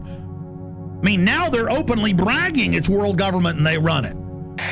But it is the awareness itself that will drive the change. And one of the ways it will drive the change is through global governance and global agreements. But the many business leaders who have been present here are among those taking leadership in other ways. Yet these problems can be overcome by a joint effort in and between our countries. 2009 is also the first year of global governance, with the establishment of the G20 in the middle of the financial crisis. The climate conference in Copenhagen is another step towards the global management of our planet. This is collective action, people working together at their best. I think a new world order is emerging, and with it the foundations of a new and progressive era of international cooperation. And then if I dare talk about it, they go, oh, shut up, Jones. You crazy nut, none of that exists. And if you talk about it, you're going to cause violence. Just give in to the New World Order, roll over to it, hand your guns in. Let's start with the airport adventures, which they now admit are going nationwide with the Viper teams at bus stops, train stops, the streets, shopping malls, random vans, sending you through body scanners, biometrically scanning 360 your naked body. Now, I've seen more in-depth images by the actual companies where they can zoom in on pores. Okay, so they're showing you a low-res image, but totally naked, your family, it's child porn, they don't care. Now, if you take a picture of your 2-year-old daughter in diapers, and this made ABC News and CNN, the children's bottoms weren't even seen, but because the children had towels around them hugging. That was a 3-year-old and 2-year-old. They were arrested. Their children were taken. So that's things that aren't bad are called bad. But then the government recording your naked wife, you, your children, and now they're going in at all major airports, 214, and there people in Houston are being forced through them, but people are refusing and saying, no, you perverts, you're not going to do that. So Aaron Dykes and Rob Dew, back from 6 days of adventure with the police state in Canada and the U.S., tell us what happened. Well, I got hit up first. This was in D.C. flying to Detroit. Because you got long hair. You get pulled out every time. Some kind of Al-Qaeda. But Aaron was already through security, and I walked through, and they go, oh, sir, can you step in here? And I said, so what's that? And they said, oh, this is our RFID scanner. And I said, no, I'm not going in there. And what do you mean? And I said, I'm not going in there. I said, I don't agree with that. And they said, oh, well, it's voluntary. I said, well, good, I'm not doing it. Yeah, but so that's like SeaWorld made you thumbprint at first. It was voluntary. Now it's mandatory. It's like dog training. Passengers describe a terror attack and the arrest of a suspect who tried to blow up a plane as it landed at Metro Airport. We heard a loud pop, then a bit of a smoke. It sounded first like a balloon being popped. All of a sudden, heard some screams, and flight attendants ran up and down the aisles, and everything's crazy. People are screaming. There's fire on the plane. So there was a lady shouting back, and she was saying things like, what are you doing? What are you doing? At that moment, I was sure I was going to die. And we're learning tonight more about the suspect. Let's get to Fox News' Andrea Isom. She begins our team coverage. She is live at Metropolitan Airport. Andrea? As the hours go on, you are right. We are learning more about the suspect, and quite frankly, the details are chilling. The man, the menace, 23-year-old Abdul Mudala of Nigeria. Mudala's despicable actions were all on al-Qaeda's behalf. Sources telling Fox News his instructions were to blow up the plane over U.S. soil.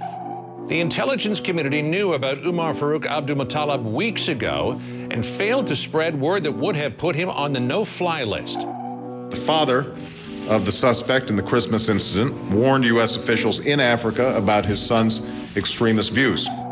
That a report was prepared and it was sent on to the CIA in Langley, Virginia, CIA headquarters, but it was not disseminated to the wider intelligence community. Obviously, when you have a father coming in and talking to the embassy about a son who's radicalized, gives the embassy the passport number, the first thing you would think is a very fast effort to see if the person's got a visa and suspend the visa.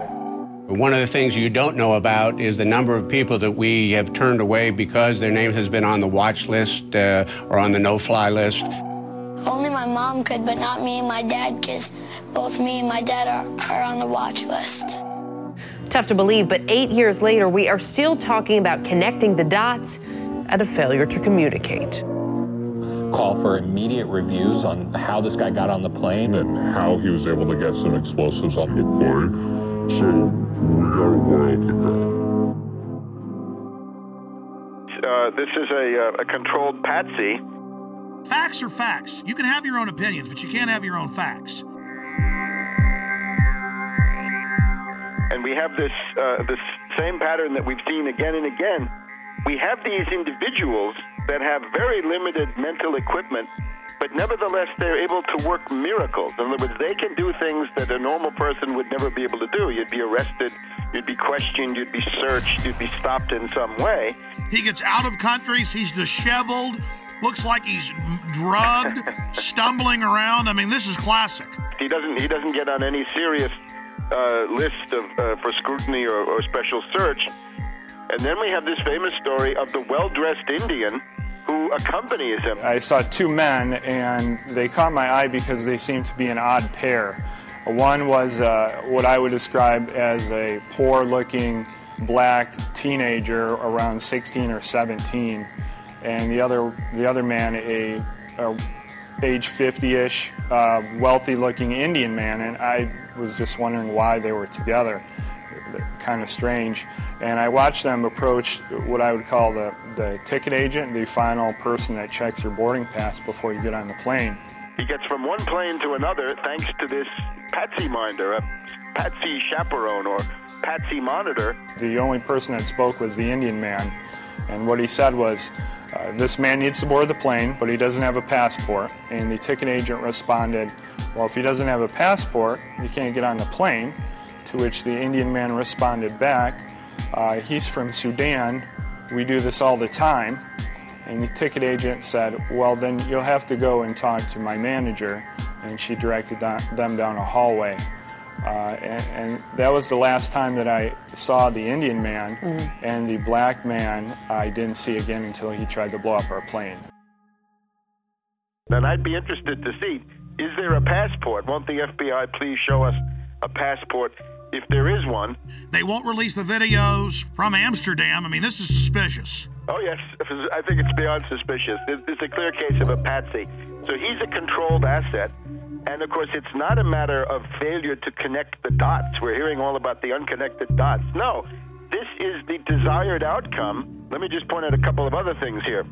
We're told that this alleged bomber, right, Knicker bomber, whatever they call him, he was in contact with this character Awlaki in Yemen. And, of course, this Awlaki, I call him Awlaki the CIA lackey. Awlaki the lackey, and remember, he's a CIA lackey.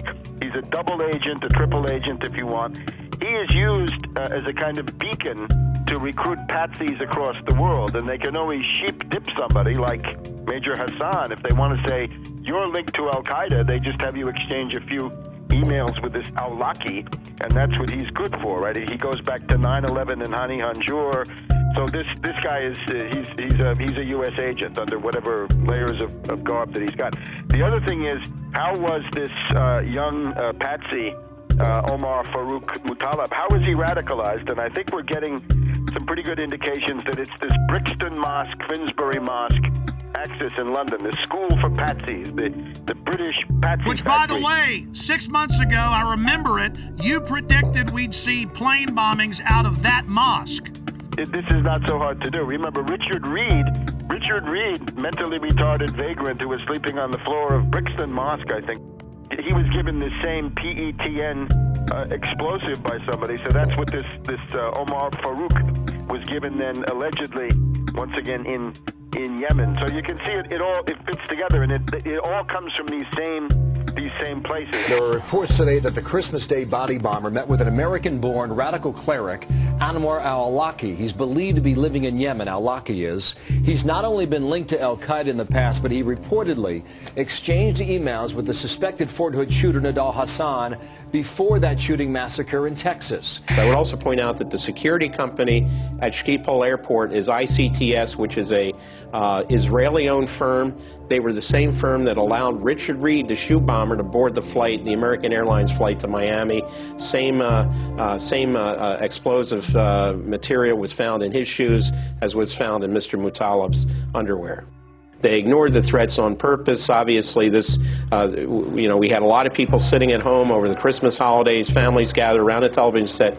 Another terror attack, huge problems for travel now.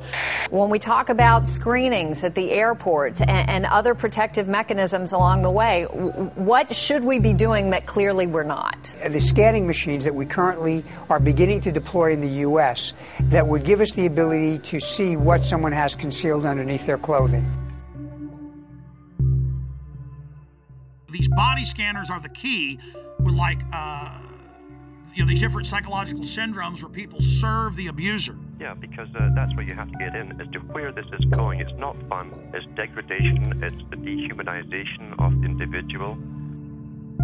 So really, what they're telling you is not only do you not own your body, you own nothing. You don't even own the patents to your own genes. They're telling you you're a piece of property. What do they do when you first come into a prison? They strip you and do a medical exam to humiliate you. They hose you down in front of the other prisoners, and they laugh at you, make jokes about you. When Aaron went through, it was even worse because I was behind him. Yeah, I went through. He told me to go through the scanner, and I said no. He said, "Why aren't you going to do it?" I said, "It violates my privacy." And this is what happened. This guy got scared. This guy was physically bigger than me. He was athletic. He started shaking when I said no. You think it doesn't matter to because it's a delusional world. He thought he'd found a real terrorist. Yeah. He was shaking, visibly shaking when I said no. And he tried to trick me to go through it again and told me they were going to body wand me, which they ended up doing. And then he tells me, "Oh, because I don't like it because it violates my Fourth Amendment, I read too much." Oh, you're one of those who reads too much. And you said he put his hands on you. Oh, yeah. Oh, yeah, he grabbed When I said no, like this. He started shaking. He didn't know what to do, and then his first flinch reaction was to grab my arm and try to pull me through the scanner. It was absolutely crazy, and you got women apologizing to the agents. "I'm so sorry, I forgot my mascara and my lipstick." And the Fourth Amendment says if you're going to search, you're not only going to have a warrant, you're going to say specifically what you're looking for. But it's not specific. It's liquids, it's lipstick, it could be shoes, it could be... Breaking the will of the people. The real purpose of body scanners, and you scroll down, it shows the Nazis and others strip-searching women in World War II. I'll tell you what I would do personally. I would just take photographs of all the mass graves of World War II and the Soviet Union, of all the naked bodies, and have big placards of that. And Genius! And saying, we're not going to end up like this. No, thank you. Great idea, pointing out that they always strip you down before they kill you. I mean, it's a real act of submission. Do you agree with me that this, telling everyone you will be naked body scanned, is a key point in our conditioning and we must resist it? Oh, absolutely, absolutely. It's an ongoing process of personalization, dehumanization, and getting the public to accept the fact that they're nothing but cattle. Once you're on the plane, you're coming into Detroit, what happens next? The pilot comes on the speaker and he says we have 10 minutes to landing. Flight crew, take your seats and buckle up. a flight attendant walks by my seat, mumbling to herself, "Something smells like smoke." I looked up. I'm in row 27. I could see smoke coming from row 19, 8 rows up. It wasn't a lot of smoke at that time, and it looked like it was coming from the floor. So I unbuckled my seatbelt, took a few steps up the aisle to get a better look, and then it burst into flames across the floor, the seats, and up the wall to the ceiling. When it burst into flames, people were screaming, "Fire, fire, terrorists, water, water, water, we need water, somebody get water." Flight attendants were screaming. The pilot comes on the intercom and says emergency landing and starts speeding up. And while this is going on, the terrorist man's being hauled off into the first class area by a couple passengers. We are 5 days into this, and we've not seen any surveillance footage. The media doesn't seem concerned about eyewitnesses seeing a man videotaping the whole flight aimed at this guy. When we first took off, I noticed about 10 seats ahead of us to the left-hand side, he had a camcorder, and I didn't think much of it. I thought maybe this was his first flight and was just excited. And then when the actual incident occurred, I looked up, and he was the only one standing and filming the entire thing. That's obvious, an accomplice or a handler or something. We've got this other guy getting him through security. I mean, any other comments? When we were being detained in Detroit, we were held in an area of the baggage claim area. All the passengers from our flight, there was nobody except for some law enforcement personnel. After we had been there for about an hour, all the time with our carry-on bags, 3 bomb-sniffing dogs were brought in. One of them sat down by the bag that was brought in by the man in orange. He had an orange. He appeared to be of Indian or Pakistani or some similar descent, maybe around age 30. He was walked back to a room, not in handcuffs. He went in the door. He was in there approximately an hour. When he came out, he was handcuffed, taken away. An FBI officer came up to the group of the rest of us passengers and said the following, which is not exact but close: "You're being moved to another area. It's not safe here. I'm sure all of you saw what just happened and can figure out why you're being moved." We were taken to a customs area, and they brought bomb dogs in, checked all the luggage with that. Another person was taken aside and handcuffed and brought out, and we were moved into another room for safety reasons, they told us. My story on this has been the same all along, and the FBI now has 5 versions of their story, which I clearly lay out with a time period and with each version, and they're not credible. There is absolutely no excuse for the reason why. Number one, we were left on the plane for 20 minutes, not knowing if there was another bomb there. Number 2, security allowing us to take our carry-on bags off the plane, and we stood there with all of our bags together for an hour until the bomb-sniffing dogs arrived. And then, after they found one, well, then we're moved to another area, and now they don't want to talk about the man who was taken away. You were there. They didn't stop him for immigration violations. The dog went over and sat down in front of his bag. The alert for explosives. Right. Exactly. Unless this is a passport-sniffing dog. This is a huge story, one of the biggest out there. The FBI is on this full time. They know what's going on. Why are they being dishonest? And how do we investigate this when the investigators themselves are engaged in clear obstruction of the truth? I don't know how else to take it. It's either utter incompetence or intentionally hiding something, and I don't know how to take it. And still, we're now, 8, 9 days into this, and we still haven't seen the Amsterdam footage. Well, and also, why aren't we seeing the video of when he's going through metal detector, passport check, and boarding? This is a modern airport. You'd think they would have video of all this of some sort. They didn't say, "Oh, we'll look at that." They just said, "No, there was no one helping him," which is very suspicious, instead of just putting the footage out. If somebody robs a bank or holds up a gas station, well, there's video footage of the incident on the 11 o'clock news, usually that very night. If I'm not correct, well, show the video. What are you hiding?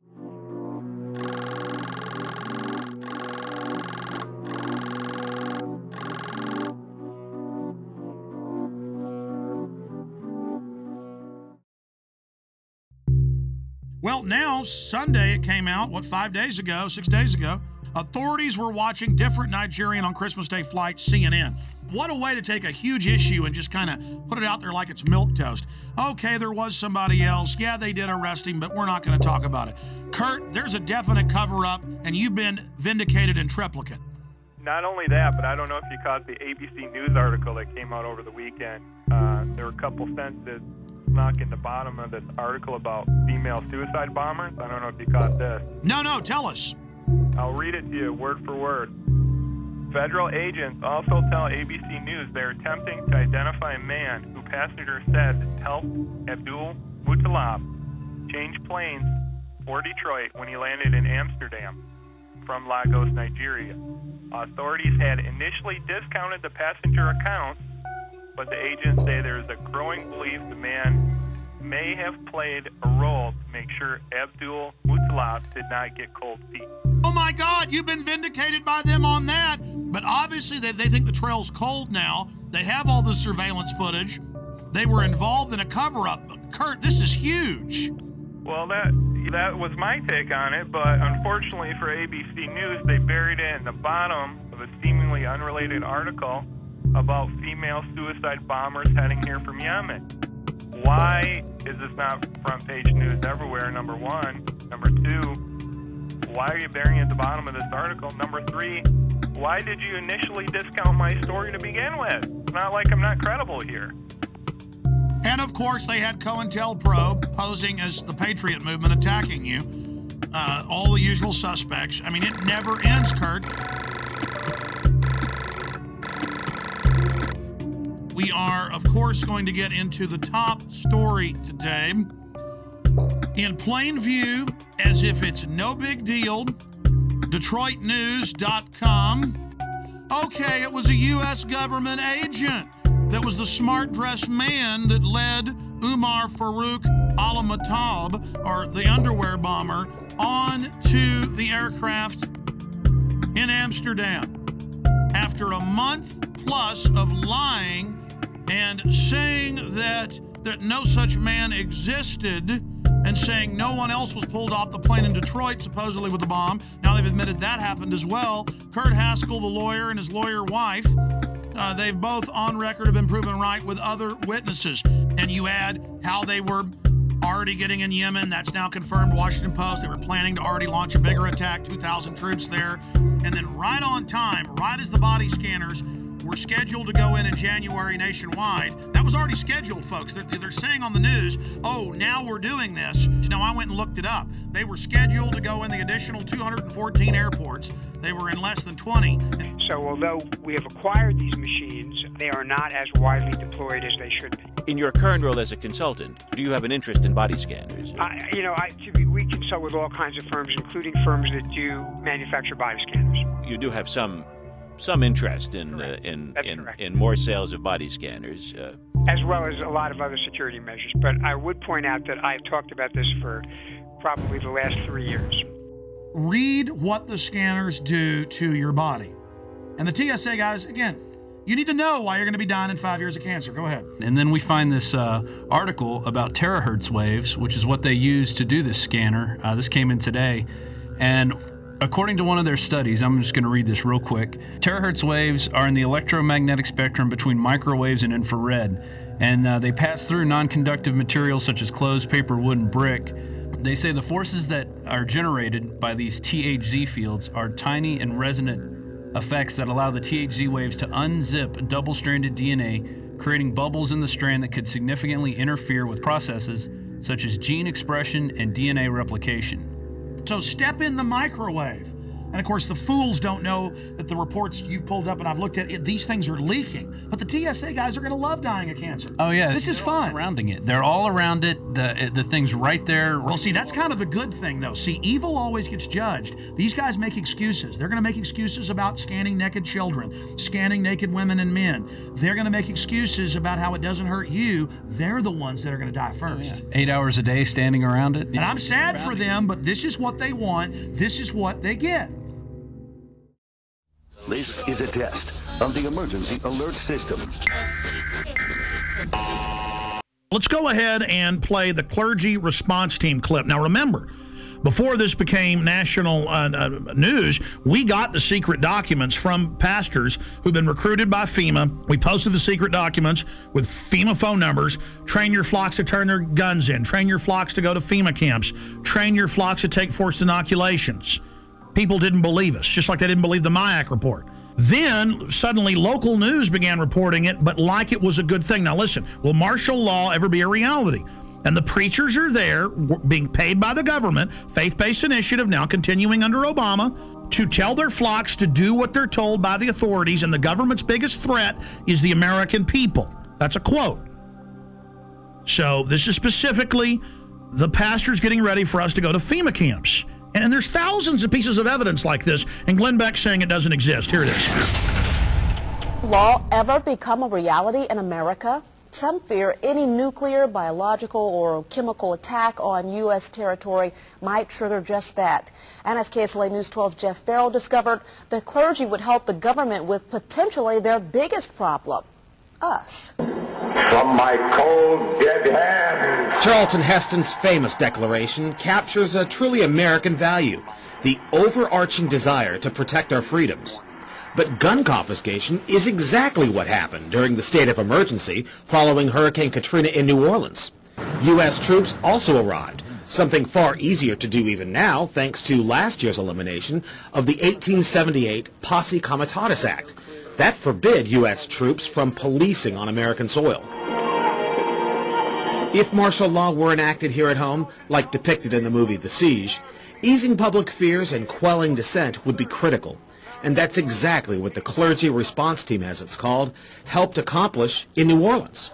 Jeff, the primary thing that we say to anybody is let's cooperate and get this thing over with, and then we'll settle the differences once the crisis is over. Such clergy response teams would walk a tightrope between the needs of the government versus the wishes of the public. In a lot of cases, these clergy would already be known in the neighborhoods in which they're helping to defuse that situation. For the clergy, one of the biggest tools that they will have in helping calm the public down or obey the law is the Bible itself, specifically Romans 13. Because the government is established by the Lord, you know, and that's what we believe in the Christian faith. That's what's stated in the Scripture. Civil rights advocates believe the amount of public cooperation may depend largely on how long they expect a suspension of their rights might last. And see, here is Mother Jones. Should Obama control the internet? It says right here, Senator John Rockefeller, goes by Jay Rockefeller, has announced they need to end the internet, that it's bad, and that private companies will have government hubs tied into them to snoop on everyone without warrants and to be able to shut down the web instantly. See, right now the government has to get warrants and go out and seize all the hubs. Here's another one. America's secret police. Intelligence experts warn the proposal to merge two Pentagon intelligence units could create an ominous new agency. And the head of cybersecurity just resigned 3 weeks ago, saying the Pentagon and Homeland Security are taking over the internet and it's a threat to freedom in America. So their own guys quitting, saying this takeover is happening. All the radio and TV in the nation under the emergency alert system in '96 under a federal law and executive order, FEMA is wired into the transmitters themselves and cable to take over all the systems and broadcast anytime they want. Before, the stations would tune to a signal themselves. Now that's out of their hands. All of that's going on. So see, they've got the preachers, they've got the citizens, they've got the military prepared for martial law, and they could remotely listen to you even when the cell phone's off. That's standardized the cell phones. And all telecommunications companies were given $9 billion total to put in whole floors for the NSA to move into. So the NSA doesn't tap the phone companies. They are the phone companies. Just like FEMA on all radio, TV, cable, you name it, is already in control with hubs at the transmitter site or at the satellite uplink site. The last piece of equipment. This is in my film Police State 2000, by the way. See, I was sitting there talking to the engineer in 1996 at KJFK FM, and he calls me over and goes, look at this, Alex. They're ordering us to do this. Here's all the secret documents. We're not supposed to show this to anybody. And I was sitting there reading it. FEMA takes over through this. Everything you do goes through this system. I mean, that's what you hear when it goes, bang, bang, bang. You know, this has been an emergency alert system. That is a federal test tone going via shortwave radio transmitters, dials in, and takes control of your radio station. And that's what they say right here. During emergencies, when they're rounding people up and arresting them and shooting people, their job is to keep the media shut down. They don't have to come arrest Alex Jones. They hit one button, the internet shuts off. They hit one button. In the not-too-distant future, a self-proclaimed intellectual elite will rule every aspect of our lives. People in the world are content to stay as first or second level maggots. The economy is emerging from the recession. We have to keep geoengineering on the table. Implementation depends on motivation. An alarming and possibly catastrophic disaster. Already the path has been chosen. The design set in motion decades ago. Their endgame? Complete control. Water. Air. The economy. Population and even human logistics will all fall within their purview. The goal? To acquire all the natural resources of the planet and bring them securely under government control. All activities of mankind will be monitored, accounted for, and controlled. Legislation pretending to address concerns about the environment, national security, and financial stability will in fact be used to erode the very foundations of liberty and to enslave the population. This will all happen in the name of security and progress. Alluding to the notion that this is all for our protection, this will not miraculously occur overnight with the sudden proclamation of martial law. It has been happening incrementally for at least half a century. Every law enacted that truncates the Bill of Rights in the name of national security is another nail in our coffin. Through this type of increasingly invasive legislation, the systematic decay of constitutional law becomes inevitable. Thousands of years of building and rebuilding, creating and recreating so you can let it crumble to dust.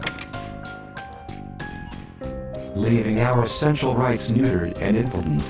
The Bill of Rights is reduced to a quaint antique, collecting dust in a library somewhere, retaining all the potency of a fairy tale.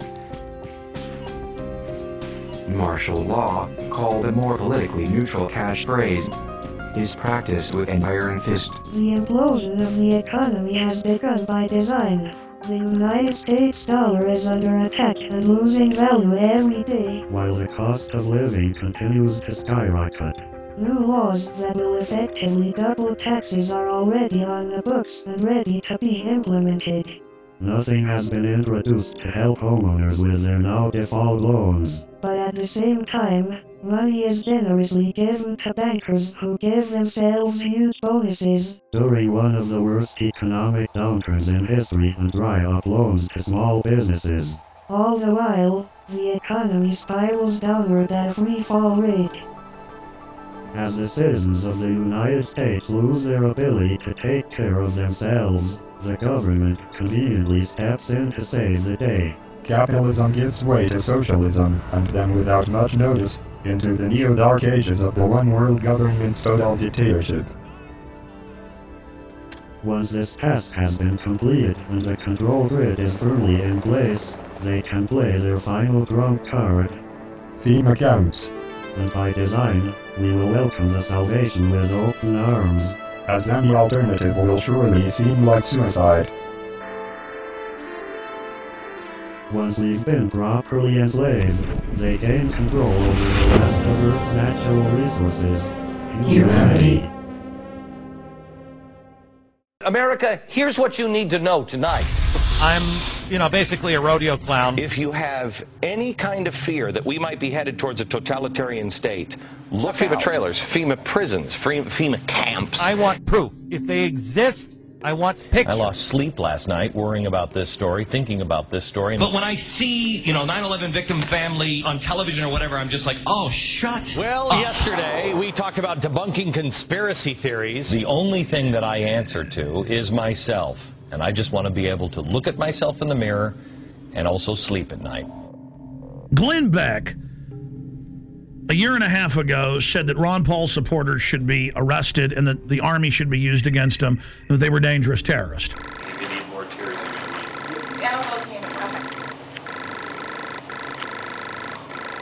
keep your eyes open. I know it's probably like impossible.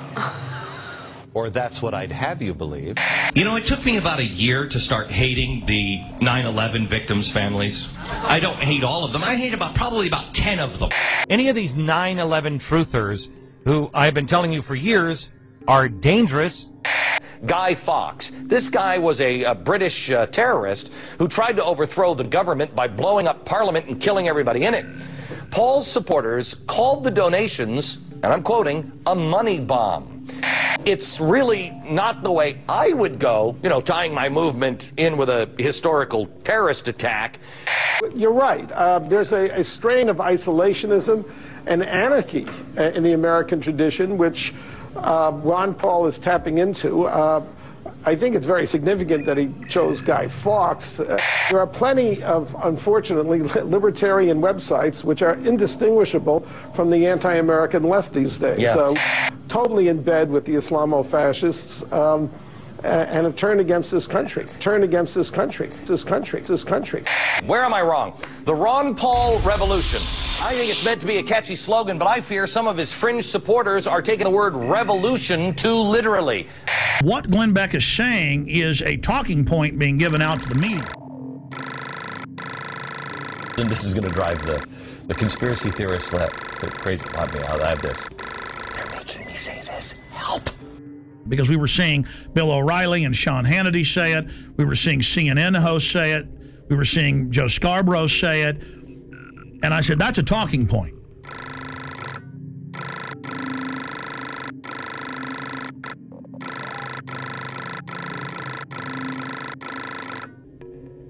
And then suddenly he started saying a few months ago, I'm going to expose the FEMA camps. If these things exist, that's bad, and we will cover it. If they don't exist, it's irresponsible to not debunk this story. We have an independent group on this program looking into it, turning over every stone. I am going to bring you this story. He announced a few weeks ago, I'm going to have Popular Mechanics, the yellow journalist, on to debunk all of this. So I asked James from Popular Mechanics to do an investigation on several projects. The first one is the FEMA camp. Yes, and so we put a reporter on this, and what's so interesting here, we're waiting to really do a definitive deep dig on this. We don't like to just come out and say, oh, we've debunked it, you know, after we've looked at it for 2 days. And how is Glenn Beck debunking it? I have predicted tonight, we'll see if I'm right, that he will do a straw man and focus on the websites that are getting it wrong. And what we did was we looked into these claims. You know, you can't go and visit every one of the 600 sites that some of these conspiracy theorists claim. So we started looking at the ones that are most popular on the internet. And I said, well, look out, folks. He's just trying to get your confidence to then discredit it later.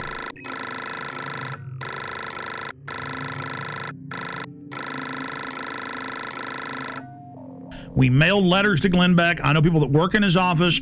I contacted him and I said, here's the proof. If he wants it, we stand by to work with Mr. Beck if he isn't going to come out next week and say arrest all of us, basically like he was doing a year ago. First of all, on the FEMA prison thing, I know we've been in contact with your office, and we would appreciate any help that you have. I want to make sure we're turning over every stone on anything, because there's a lot of crazy stuff that is being said about these things. And because Beck says he's been doing months of research, and they've been having trouble finding it. He's doing research, but he can't ever bring any facts, and he makes little jokes about, ooh, the government's going to get me, or, oh, I'm being censored on Fox, and calls us conspiracy theorists. And I'm predicting Glenn Beck is going to attack us this way. They're going to show the 1990s video of the closed-down Amtrak train system up by Chicago. So we started looking at the ones that are most popular on the internet. Okay, and let's show the video. First, show me the video that is on the internet. This is one of the so-called, I guess, a death camp. This is something where they're showing a so-called concentration camp. These are turnstiles. This is in a secure behind the fence. I don't know how they got this video when it was behind the fence, but they went in and got this video. Like so many of these things, the truth is actually fairly evident. This is an Amtrak repair facility in Beech Grove, Indiana. The woman who made this video initially claims that it's some kind of American Auschwitz, and they've outfitted buildings with gas, and they've got these strange turnstiles. In fact, it is a repair facility. They're going to do that, and then what they're going to do is they're going to show the photos that are all over the web in Mississippi and Louisiana of mock Bosnia-Herzegovina / Kosovo training camps, because the signs are in that, you know, Slavic language, where it has machine gun nests, checkpoints, barbed wire as a refugee camp, and they send the troops through for drills. Show me the pictures of, I think this is Camp Grayling.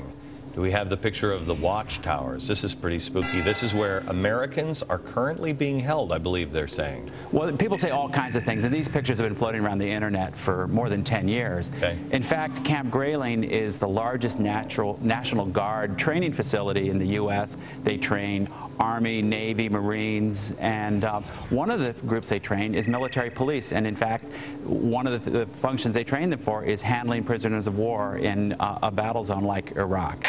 And they're going to say, see, people said this was a camp. It's not really a camp. It's a place where they're doing drills. Oh, see, this is really just an Amtrak train track. We went out there, and yeah, it's got barbed wire facing in, but it's not really a camp. Do we have the video with audio? Because if we don't, I don't really care. The video with the audio about the boarded up buildings with the gas chambers. Do you have that?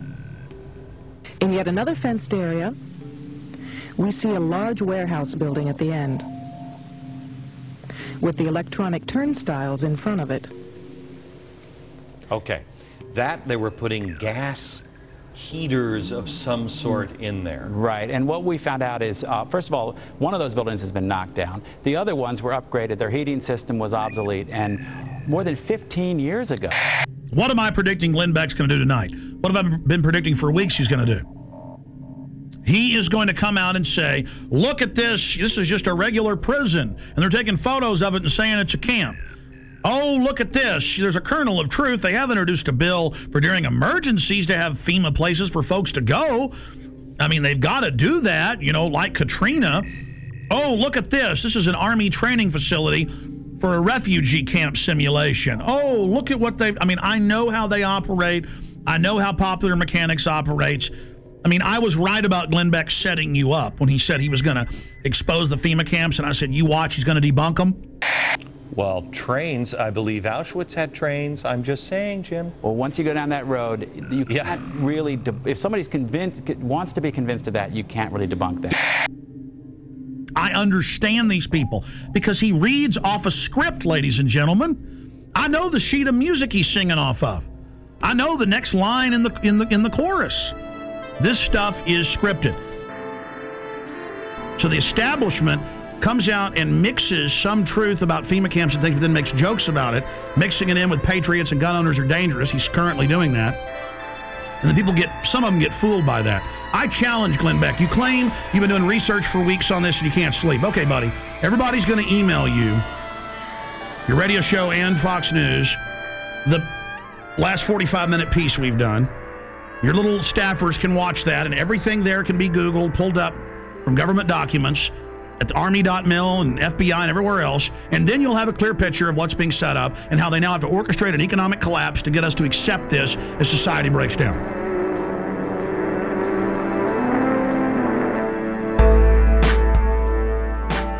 If Glenn Beck wants to know if the FEMA camps are real or not, all he has to do is go to the Army War College, the Army.mil website, the Army Times, and they say, and it's been all over the Phoenix newspapers, the police say they're ready to work with the military against the people, that their new mission is fighting the American people physically. Chaos is hanging around, put your ear to the ground and shudder from the sound. The death machine ain't slowing down, it's gaining pound for pound. A gas mask is the couture in the summer of rage. They're building mass graves within the states. You and I, they'll vaccinate. They're preparing us for an all-out police state.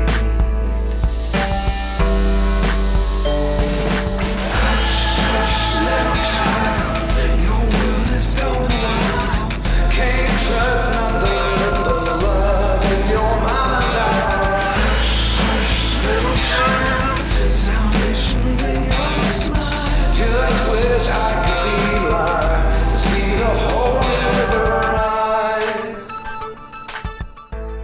They state that Congress has no authority during emergencies and the president's basically absolute dictator. When Congress wanted to see the detailed documents, they were told you're not allowed to under national security. When Congress is co-equal to the president, that is dictatorship. Your world is going